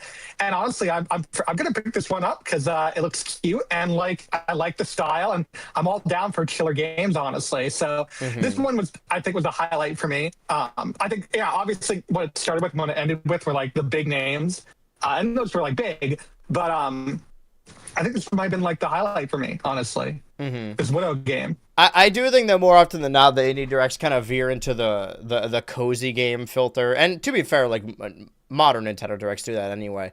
But there are some that are just like cozy because they're good. Some games are simply cozy because they are fun little puzzle games. And there was an indie direct, I think, a couple years back, and it was just called Stitch. The game was just called Stitch with a period at the end. And every time I tried to find an image of it for the thumbnail of the stream, all I would find was Disney's Stitch. But I did play the game, and it's a stitching-based puzzle game where you're putting together items like that. But yeah, it was fun for a little bit. That, I guess there's an argument of what even is indie, because, I mean, Switch, you were talking about that one trailer having a specific licensed song that Expedition 33 won Best Indie at the Game Awards, and even, it's fresh on the mind because I just edited this bit of the Smash Bros. Video where there's a 2021 Indie World, and the main thing they show off is a Teenage Mutant Ninja Turtles game. It's like, I'm sure that is an indie game, but I don't think it's an independent studio. Yeah, it's like an asterisk indie it's game. Weird what counts. I mean, honestly, I kind of imagine that the definition makes more sense, like if you actually see like where they draw the line, but it is Right. kind of funny. If it is I a price imagine it has point. to do with, for example, the size of the publisher or something like that, or the size of the studio. I mean, I assume it mostly has to do with that, but that's my guess. Because even budget of the game doesn't really match, because, I mean, Brawlhalla is pretty big, all things considered.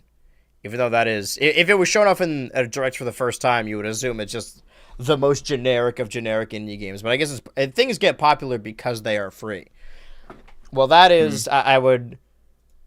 Not to send us on our merry way, but I'm obviously hard at work on this video. The goal is to get it out by March 8th, which is only in a matter of days, which is very concerning to think about, but I'm going back in the trenches after this. However, we have started a tradition where at the end of the last couple episodes of Switch to Ultra, we have been watching the Nintendo Directs in order, which lands us for 2012. What are you guys hoping to see in this Nintendo Direct? This one's 30 minutes.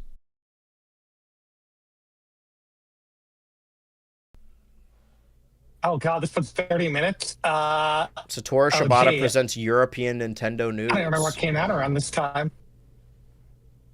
But this is only for the Europeans. Oh, is there a quality higher than this? All right, no, got it. No, okay, great. Yes. Very warm welcome to all the He also sounds like he's behind me. who are following Nintendo Direct. Yeah, no, it's like As many of you I like his know, soundproofing my room. name I don't know why. It might be some weird shit with like the way this, I don't know, some stereo like ultra wide shit. He's behind me. I can feel him breathing on my neck. in the Nintendo had just completed the They're gonna- Nintendo Direct filming, which is Oh, that was weird. to those in Japan, and I am very pleased. Oh yeah, that they weren't this time translating them we are yet, able to and they provide had you either Reggie a or dedicated European Nintendo developers that Direct. spoke English speaking directly to I you, very and they had to much film two appreciate versions. the diversity of Europe. Each country They has have one where Satoru Iwata talks in a British accent and one where he talks in an American This is accent. And the why bear's today name is I am Milk. very happy to welcome you to a Nintendo Direct, Okay. which is specific and relevant for all our fans from across Europe. Today, we are bringing the Okay, I can latest understand why this is 30 European minutes now. news to you, Oh my goodness. showing I thought they kind of like nailed it down with the music last time, but now to play very This one feels soon. last minute. Like they're like, oh fuck, we gotta film an English one. We have for upcoming titles Okay. a little further in the future. Well, let me look at their To do that, timeline. What released I'd like earlier to before hand April over in 2012? now Let me to see the this. European president of Nintendo, a man who not only shares my first name, but who is one of my letterbox friends on Nintendo 3DS. Aw, they're Satoru friends. Shibata. I hope you enjoy the rest of this Nintendo Direct, and thank you very much for spending the next around 30 minutes with us, with Mr. Shibata Thank you. guiding you through. Yeah, it took a lot of time out of my day to be here. Thank you, Mr. Iwata. Okay, for he the sounds better. introduction. oh wow, that is Welcome louder. to our viewers across Europe. Today, Suck at we are us. in my office in the Nintendo of Europe headquarters in Germany. Spirit I'd Camera, like Cursed to get Memoir, started right Mario and away Sonic at the by London talking 2012 about one Olympic of our Games. most anticipated titles. Kid Icarus Uprising come out Arriving yet? Yeah, shops that came out in May March. 25th. Kid Icarus Uprising And now is involving a out. game that's very close to my heart as Great. a big tennis fan. Uh, Mario Oh Tennis good, Open. bad tennis.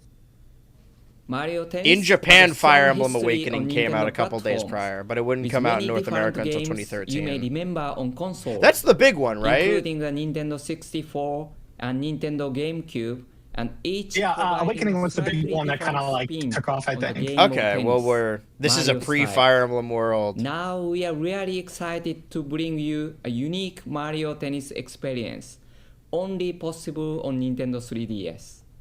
Mario Tennis is Wow. only And you'll possible never on the play tennis 3DS. on 3DS again, A except for little that one about time you played tennis on customization. 3DS. This is gonna change the Mario way Tennis you look Open at tennis. Is the first Mario Tennis game that's let you play Badly. using your Mii Oh, character. and the Wii U launches at the end of 2012, but I don't think it has. It Naturally, been? you Surely can it's been also announced play yet. using If this is the year it 16 comes out, characters from the Mario universe. maybe not. Like Maybe, I Mario, don't Peach, remember. or Bowser. I feel like they'd be talking But about using it. your Mii character, allows you It still to feels play weird that in Skyward slightly Sword came different out way. a year before For a the start, Wii U. You can Feels wrong. customize your Mii character. There are about 200 items to collect. I actually didn't know And this. I these kind of are hope the whole pieces direct of is Mario. clothing What's it? Mario and Tennis equipment, Open? such as the new Yeah. rackets, wristbands. If you guys ever or played whole this tennis game? kits, styled I have. after It's not good. characters. It's great. very very Each item boring. can change the tennis skills of your Mii. For example, your power, spin, or the 2012 way Wii you move. games. Kiki Trick It's fun came to out. unlock and try different items. But importantly, you can Mario try Party out 9 had come these out. That's the one different with the car. items So we're until there in you the end Nice. up timeline. with exactly the kind of tennis player you prefer. Whether you love powerful play or take a more Okay, that's tactical basically view on the court like me. You Man, they got now Diddy Kong in enjoy this game? designing a player that plays like He used to Oh. be certain. or at He used to be a least the given. way you Oh, wish you We just got an announcement from Nintendo As you In may real know, time? there Breaking are news? in real lots of time. Yeah, breaking news. 3 classic titles are coming to Nintendo Switch 2 and Nintendo Switch on March 10th. Virtual Fuck. Mario Tennis and Mario Clash on Virtual Boy. You'll have Wait, fun let with me that, see. Dan. Yeah, and also Mario. I gotta go to vs. Donkey Kong Game Boy X.com. Advance.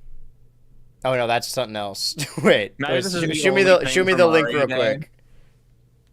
Oh, okay, hold on. Oh, is this the Mario Day announcement? That's funny. Well, they got ahead All of right, it. let me.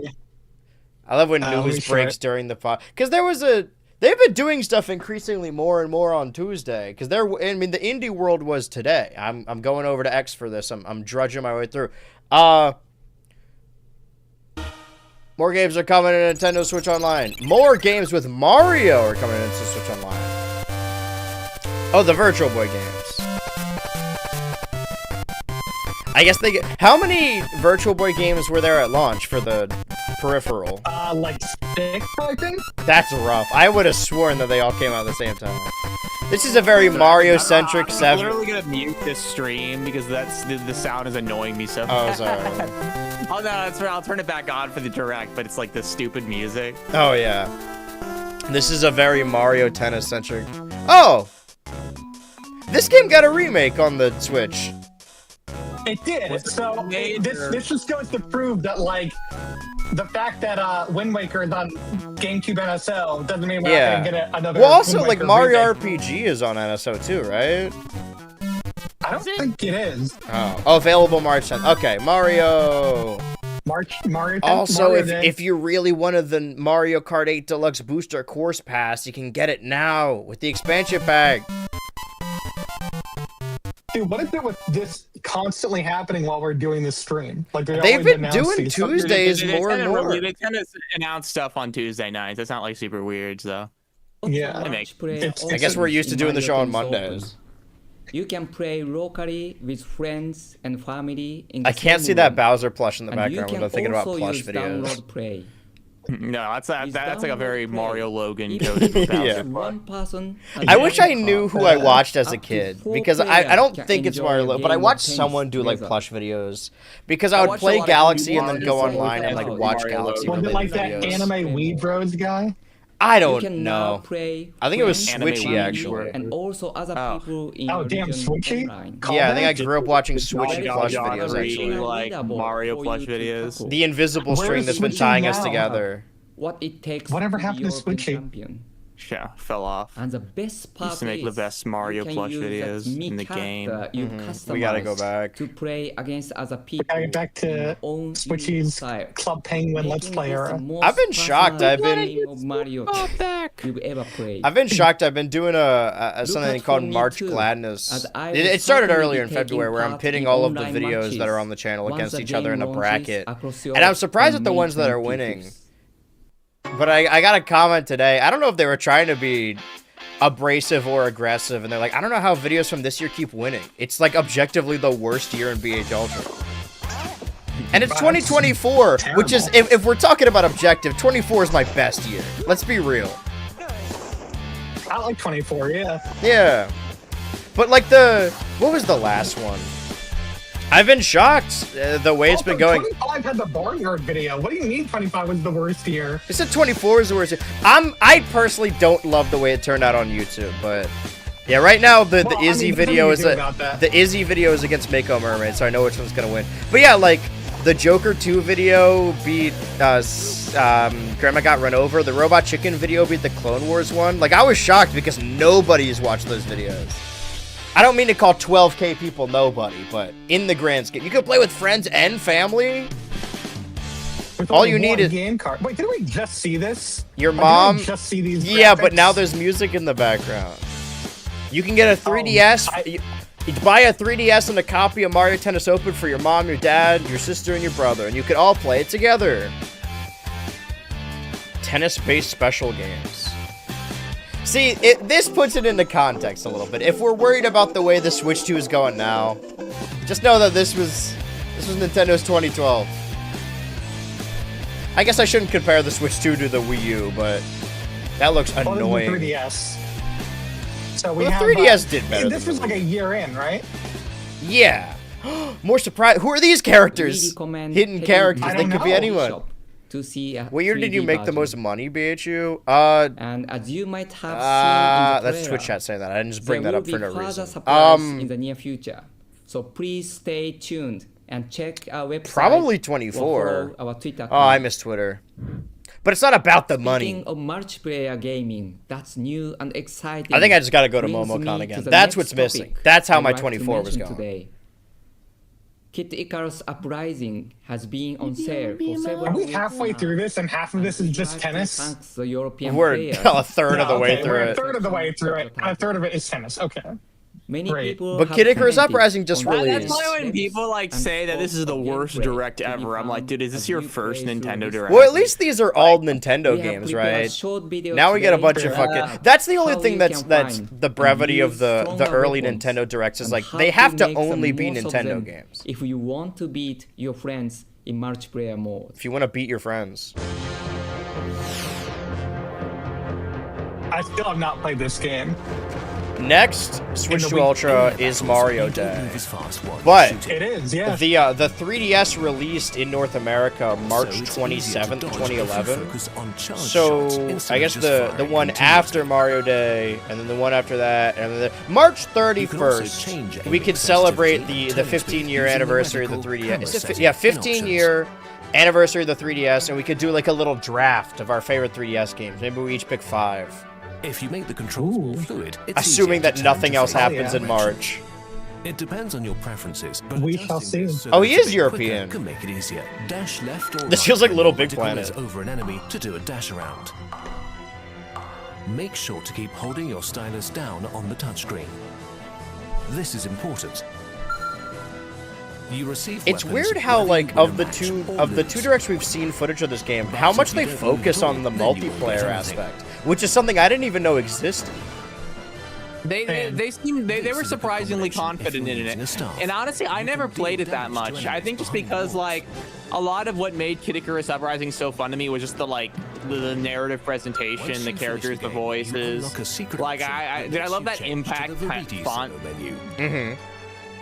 Maybe it's because it's a 3DS game or because it's a new Sakurai game. They just assumed it would be like multiplayer And of focused. course, you can make offerings too. I love you, Veridi. There will be a longer, more in-depth version soon available on the Nintendo Direct website. Please don't forget to check back. Finally, some news that will be the icing on the cake for Kid Icarus fans. Oh, I who thought this was the enjoy final collecting announcement of the Direct. The AR Idol cards. Oh, thank God. We are pleased to I announce forgot about that these. we've I remember thinking entered they were into cool when an I first got the exclusive 3DS. partnership with Panini. Huh? We are sure many of you Who the will have what is some Panini? experience You take the of moon and you collecting take the all sun. Oh, I sorts want of to. Well, I'm Panini not stickers. gonna announce, but I should say Soon, I'm gonna you pull will a be able Metroid to Prime purchase 4 additional beginning of packs March. of Kid I have Icarus officially AR Idol restarted cards in writing stores, this nudes as well era as an video. album to I keep did not your like the way it collection was in. going. It seemed like I We was hope mostly talking about this way Pokemon and you will commercials. get even more I'm joy shifting from it to focus collecting more and on the trading show's with your feature. friends. So I've been having quite the chowder Our week. next announcement for Nintendo 3DS If it comes concerns out by a the summer. game that introduces an entirely new world with original characters, fresh gameplay, and that uses the features of Nintendo 3DS in quite a new way. It's Heroes of Ruin from Oh, of Square course. Enix. The multiplayer yes. mode Is in this, particular is this a very sequel to, extensive and features real-time that one voice game with the chat assist with other trophy who has gamers, like the hand providing movement? You know what I a mean? more Yeah. immersive Sin experience. and Punishment. Isaac? Oh. We have a very special No, Sin and Punishment, that was I it. think it's a Is this sequel to sequel to Final Sin and Fantasy. Punishment? Yeah, Saki This Yamamama. incredibly rich multiplayer mode. With the Yeah, development that team one was first providing us playable in some North America insight. in Nintendo Switch Online, right? That was the gimmick with it. Well, I guess we're gonna see a trailer for it. Like, okay, we're gonna tell you about this game. Now let's watch the this trailer. is Tim Schwalk, producer on Heroes of Ruin. Oh, no, and okay, Space. he's gonna talk about it. To be fair, and the Gunslinger. Modern Directs have that issue too, where it's like we have a really long trailer, As a host, and then right you after get a that, someone comes on and it's like, notification "That's right, you just saw the trailer for blah blah blah blah blah," Difficulty of the and then blah blah level blah blah blah. You can do blah blah blah blah blah, and then it lasts for like another 2 minutes, and it's like, why did we waste 10 minutes on this? Well, now we get Yeah. directs for individual games. You can voice chat with friends over Wi-Fi, and you can even talk to non-friended players. if Where's your the system's parental Heroes control of settings Ruin allow for direct? it. Also, did he just say you can voice chat with friends over Wi-Fi? Here's an example of a simple strategy you can use. I think, when you yeah, I combine think, a I On think the like, 3DS? Nintendo kinda, yeah, I That mean, like, sounds it on the DS too. terrible. That's But yeah, nuts. no, it didn't work very From well. a safe distance. I was gonna say that There sounds are, of course, more awful. in-depth strategies I like how the specific audio, powers the are game concerned. audio we're hearing But right this now is is very tried and clearly a true way to camera combine pointed at forces. the screen.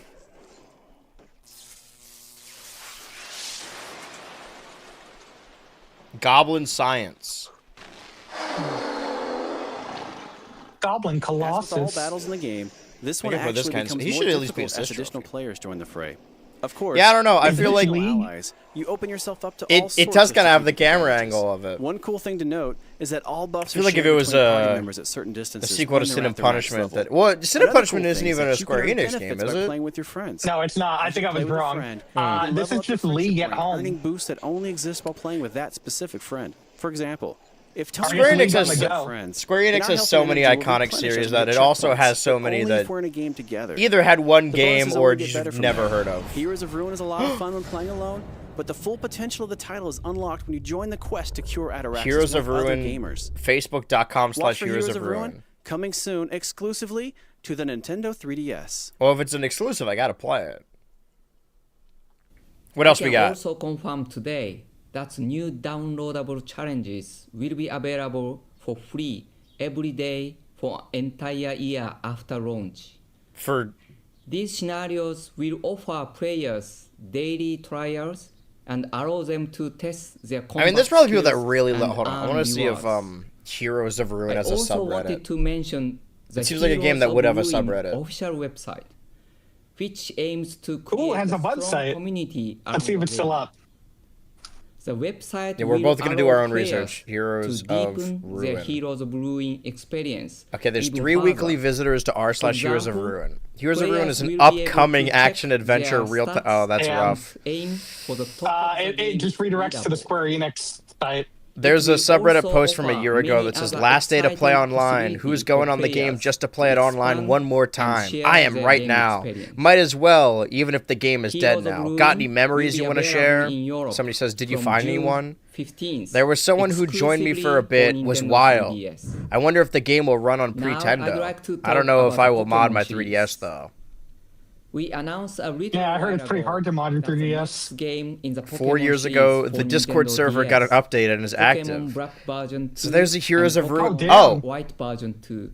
And not Damn. only in Why isn't development, this getting like the red carpet treatment? Even Isn't now, this- Pokemon still has their Ghetto- own. I love how Pokémon ghetto Black these version like 2 and the Pokémon official White graphic version 2, materials are. for Nintendo Yeah, it's like DS. graphic design is my passion. They can also be played on Nintendo 3DS. Wait, so is Black 2, it's White 2 considered the compatible best with Nintendo or one of the DS. best of the main line? I've never actually played Black and Today, White. I'd like to Those I like games. Black I and think White nowadays more, it's but looked at- it's looked at pretty download fondly. software titles. I think on a That's podcast to before, increase I told your a story of enjoyment like Pokémon Black both. version I 2 remember and the Pokémon launch White of Black version and 2 White, even and I more. remember Yes, I playing think them you on my did. 3DS. Must. But I I'd think like that to was actually I introduce you to pre-ordered a Black piece of 2, software and I whose got it from Japanese my. I title was in the is backseat of my dad's Pokémon car, and it was AR raining. I Searcher. remember, and It's a title that brings Pokemon. I have got the that same game and played it on my Right in front of 3DS. you. Shit you had to do to get like the Fairy forms. So I For did augmented have, yeah, I reality got the technology. 3DS Christmas 2011. This is a motion control. Do you guys remember that Pokédex app that came with the 3DS and you had to pay like $10 for It was it? the first time you could Yeah. ever see In the Pokemon in VR. 3D. Players move was their Nintendo crazy. 3DS and aim at the Pokémon moving around them. You can catch Pokémon by hitting them with a beam. Oh, with the beam. Sometimes it's even possible to catch beam? extremely rare Pokemon in this way. Better still, Is this once you Pokemon Go like capture some beta? Pokemon, you will be able to That's a good point. transfer them to the new Pokemon Black I talk about version this in the 2 Smash video and that Pokemon White version 2 titles. I got to 2021. I was talking about new Pokemon This will Snap, be on sale New from Pokemon Nintendo Snap is a eShop good game. later this year. but it sort of missed the boat. As I mentioned, we have That a another Pokemon really Snap game is software perfectly titles built to for the announce. 3DS or the Wii U. When Yeah, being able to like Pokédex 3D physically came out in move the camera 2011 around with your as a hands. free download on Yeah, I Nintendo remember I a get lot that. of people were It was talking about how much they backed up by wanted a new many Pokemon Nintendo Snap. 3DS Well, Specifically in the Wii U era, We are yeah. now pleased to That was the announce perfect time for soon it. That being we'll said, have a fantastic that is new still probably one of my favorite Pokemon games of all time. I think New Pokemon Snap is a banger, and I Yeah. love it. 3D Also, if it released on the Wii with 3DS, it would have been a detailed worse data game. on over I'm just saying I don't think people talked about it as 100%. on the first There they Pokemon are. Black version and Pokemon White version games. But with the new version, you can now check every Pokemon in the history of the series, which is sure to be a big help. Oh yeah, is this the when 3D deciding Pokédex? your strategies for the new Pokemon think it Black is. version 2 Or it, and like, Pokemon it's a White tie-in or version something? I didn't I know don't it started remember. with just the It's black open. and white mon. Yeah, I remember people There are complaining many about that. I other remember being new like, features too. So look out for further announcement on this title soon. This will also be on sale from Nintendo eShop later this year. How much? Next up, Yeah, give us a we price. turn our attention to an icon in a completely different area, but surely one of the most famous You know, this is and probably- well-loved characters what is of it, all 3? time. It's probably Disney 480p Epic with Mickey poor for audio Wii because arrived in they were meant shops to be in watched on the 2010. 3DS. And many fans of gaming. I like how we were just talking about how this is only Nintendo games, and now we're looking at Epic Mickey for the Yeah, but Wii. this I is didn't the wanna, best like, of I didn't E3 want to like, make 2010. fun of you guys for saying that. Brush But yeah, I was thinking that. You may have heard I that could've a sworn brand Epic new Mickey already Disney came out like a Epic year Mickey prior to game this. for Nintendo 3DS is in Did anyone pick development up the from remake? Disney. No. Headed up Dude, I, like, again always by kinda well-known thought about playing developer that game. Warren Did that Spector. Castle of Illusion game ever come out? That Luckily looked for really us, good. Mr. Spector made a special. I don't know. I exclusive thought it got trailer shelved, and didn't it get like to tell us delisted for a little bit? more about Maybe. what to expect from this new title. Oh, this is a new Hi, title. my name is Warren Spector, VP and Creative Director at Disney's Oh, he really Junction likes Point Mickey Studios. Mouse. I'm pleased to be with you, virtually, to introduce the new game from Junction Point and our partners at DreamWorks. This is kind of like a proto Disney Illumination type Power thing. of Illusion for the Nintendo In a 3DS. way. Yeah, but this is their Power games of Illusion division. is a unique is a standalone sick game room. set in Wasteland, the setting for the Disney Epic. Okay, Mickey no, games this on is Nintendo I get Wii, okay. and featuring the paint. Is and this like finger approach of those a games as like a well. Tony Hawk situation But where they Disney say like, Epic oh, Mickey Epic Power Mickey is on the Illusion 3DS offers is on the all 3DS new, and the all original Wii, and the platforming 3DS game is gameplay, just entirely designed different. from the ground up to take advantage of the dual screens and stereoscopic 3D capabilities of the 3DS. In addition to being inspired by the Disney Epic Mickey games, Power of Illusion blends Wasteland mythology Power of Illusion. with characters and gameplay elements from the beloved classic Castle of Illusion game of the 1990s. This doesn't even necessarily In feel like it Power has of to be a Illusion, 3DS the game. evil witch Mizrabel, Castle of Illusion's villain, is forgotten and trapped in Wasteland, and she's desperate to escape. Her castle, as well as her powers of illusion, are intact too, and she uses them to put into effect a scheme How to come there draw haven't the been any essences Steamboat of Willie video beloved games? Disney characters from the world of games and cartoons. Now that he's in the public and trap domain, them in it might be Wasteland. I different from don't remember this game at She plans all. to collect enough to Maybe it never I feel came like I out. vaguely remember hearing about like. Yeah, I was like, did this ever come out? She came and erase his way through stunning Disney-inspired In a racist environments way. to free the trapped characters and thwart Mizrabel's plan. I hope you're as eager as I am to return to the Castle of Illusion. Oh boy, We you have know plenty it. more to talk about. I'm on the edge so of my I hope seat you'll right check now. in regularly for updates about Disney Epic Mickey. There was Power gonna of be- Illusion. Thanks for having me here. Oh yeah, right. I just brought out Steamboat Willie. It reminded me. I think I said it at the very during the outro after I already hung up. But that MouseWorks game, or not MouseWorks, From one Disney world Mouse to another. PI for as we Hire, delve the deep only into game the shown off world at the of Summer Kingdom Games Fest Hearts. last year that I really liked or Square was Enix interested has in. created It was another delayed a deep couple and rich weeks, and now it comes gameplay out the same day as experience Tomodachi with their Life, latest entry in the famous series, which is Kingdom rough. Hearts 3D Dream Drop Distance. This is a for canon game. You Nintendo have to play 3DS. this. In the game, You will play as two of the series' most Maybe that's why popular they had a Mickey characters, Mouse game in the Sora and Directs. Riku. They had to make a deal with Disney to be able to In show order to become Kingdom true Hearts. Keyblade masters, they will visit new worlds, battle new creatures, and breed and train over 50 different types of I always spirits assumed Dream Drop Distance who is can its own fight game. It kind of looks like a alongside them. remake. I guess we're about to find out. Wasn't it in the story so far? Yes. That's what I'm saying. Like, it was one of the like canon games that you gotta play. But it's the Kingdom Hearts 1 Sora design, no? I guess that's Kingdom Hearts 2 Sora. I don't know. I don't know enough about Kingdom Hearts lore to know. I haven't watched the Snapcube dub yet, okay? I haven't either, yeah. I do kind of want to start the series, though. Maybe I'll do it this year. I've been doing this dumb thing only in the server. And you've been privy to this of my Creatures rewatch. Because it's been 15 years of all the Let's Plays that came out in 2011 and on their anniversary. And it's also going to be the 10-year anniversary of Cow Chop and Oni Plays, which is stuff I watched religiously when I was 15. And we're going to come up with the 10-year anniversary of them playing Kingdom Hearts. Got to do that annual or that decade rewatch. I'll watch it again in 2036. But that was the extent of what I knew about Kingdom Hearts. And then, you know, we can confirm to then you Smash Bros. that happened. this title will And to be learn more about available that, on July 20th stay tuned. This year. Okay, well, that's a pretty Another big title 3DS game. It's I'd an like to exclusive. talk about, which was the It's kind of only crazy that a announced third of this was recently spent on tennis, developed and it was usually the worst Square Enix. announcement so far. Mm-hmm. It's a perfect But it's got blend Mario of in it. rhythm, battling, and addictive gameplay. Addicting Set in games. the iconic world of Final Fantasy. Huh. It's a theatrhythm Final Fantasy, exclusive for Nintendo. You know, I didn't realize how much Square Enix and Nintendo kind of worked together beforehand. You know what I mean? Yeah.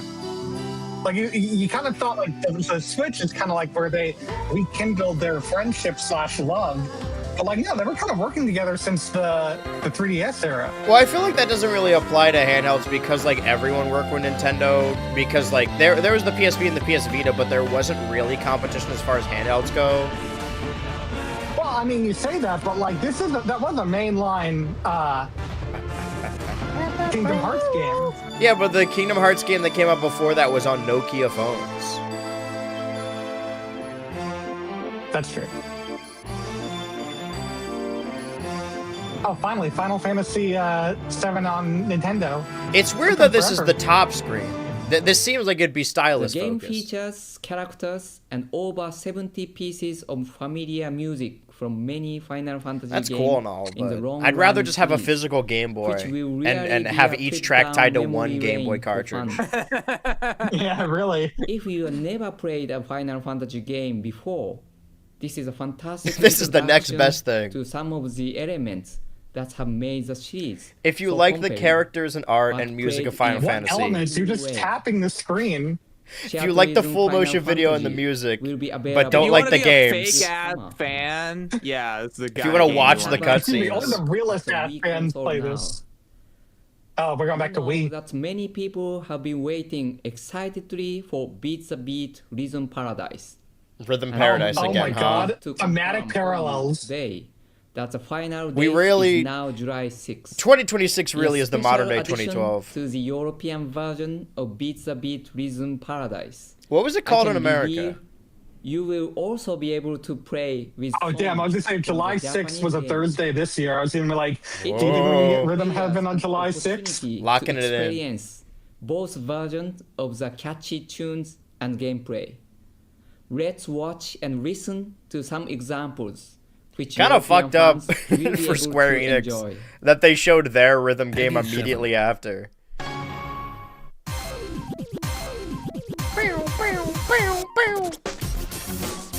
Let me see, what's the...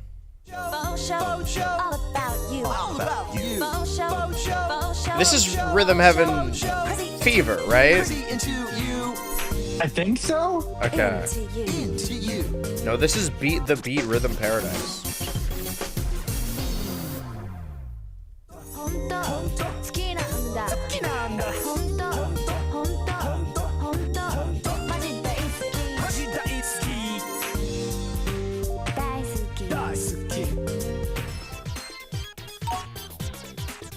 I actually didn't know you could do that. Was that true? I know this one. Who? Is that true?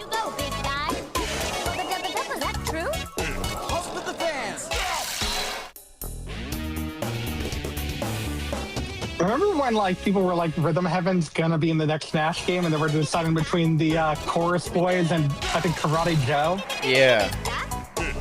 Who would you rather have? Between them or just any Rhythm Heaven character? I guess any Rhythm Heaven. Well, I guess friend and guest on the Switch 2 Ultra podcast locked in their one Smash character as the girl with the monkeys. I don't know enough about Rhythm Heaven, but I do like little monkeys. I feel like Chorus Kids have just been like, they've been speculated for so long that I want to see them just for completion, completion's sake. 3DS that provides new features and improvement to existing features. Okay. Our next system update will take place on April 25th, and I'd like to give you a little more information about it. Something we have heard as feedback from Nintendo. So how many 3DS Virtual Boy owners games are currently missing is from that NSO? because there have if they're been still many announcing new more. releases of Nintendo eShop titles, 3D videos, and demos, it can be difficult to manage the home menu. That's why Don't say that we about are your own providing console. The option to The UI is use folders confusing. as I don't know part where of the anything next is. System update. As you can see here, you can create a folder in an empty space on the home. Oh, that menu. wasn't a thing from the beginning? Yeah. Wow. Well, there was wasn't. another I thing they remember announced. Oh, that. the stop motion 60 thing too. It was like, icons I didn't know that can be wasn't stored launched. in I didn't know each that was like an update. You can then Okay, so right now we have 3D Tetris, Galactic Pinball, Golf, Red Alarm, Televo Boxer, In's Mouse, that Japanese horror game, and Mario Land Virtual Boy. We're getting Mario Clash and Mario Tennis. DMV. So there can't be that many left. And find the software you are looking for. Because there's only like 11 North American ones, and then a couple that weren't released here. This system update. Aren't they also getting like those ones that never like finished or never released? Oh, maybe. Period. Commonly referred to as patches, allowing you to update your software titles. We plan on releasing update data for Mario Kart 7 in mid-May. Okay. This update data will remove unfair shortcuts that occur when you Unfair play shortcuts. online. I'm sorry for any frustrating experiences caused. Man, this must have been a pretty bad and problem hope then. that this update data will allow plenty more people to enjoy the game as intended. Was it just like Once skips in the this game? update data is released, Yes. you will need to download it from Nintendo eShop in order to play online. Next, we had a very interesting experience in Europe with Nintendo 3DS recently, and it involved one of the most famous museums in the world, the Louvre. Oh, the Louvre! Oh, yeah. Oh, The hell yeah. interactive As 3DS. part of an ongoing partnership between Nintendo and the Louvre Museum, we have provided the Louvre with Nintendo 3DS system that feature an exclusive audio guide.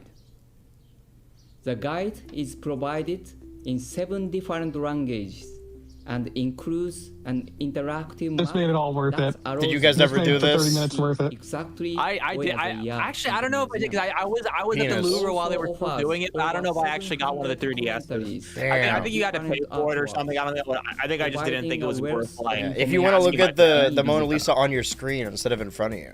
Yeah, right. Contains commentaries on both well-known artworks and also on some that are less famous, meaning that all visitors can learn something new when they tour the museum in a fun and interactive way.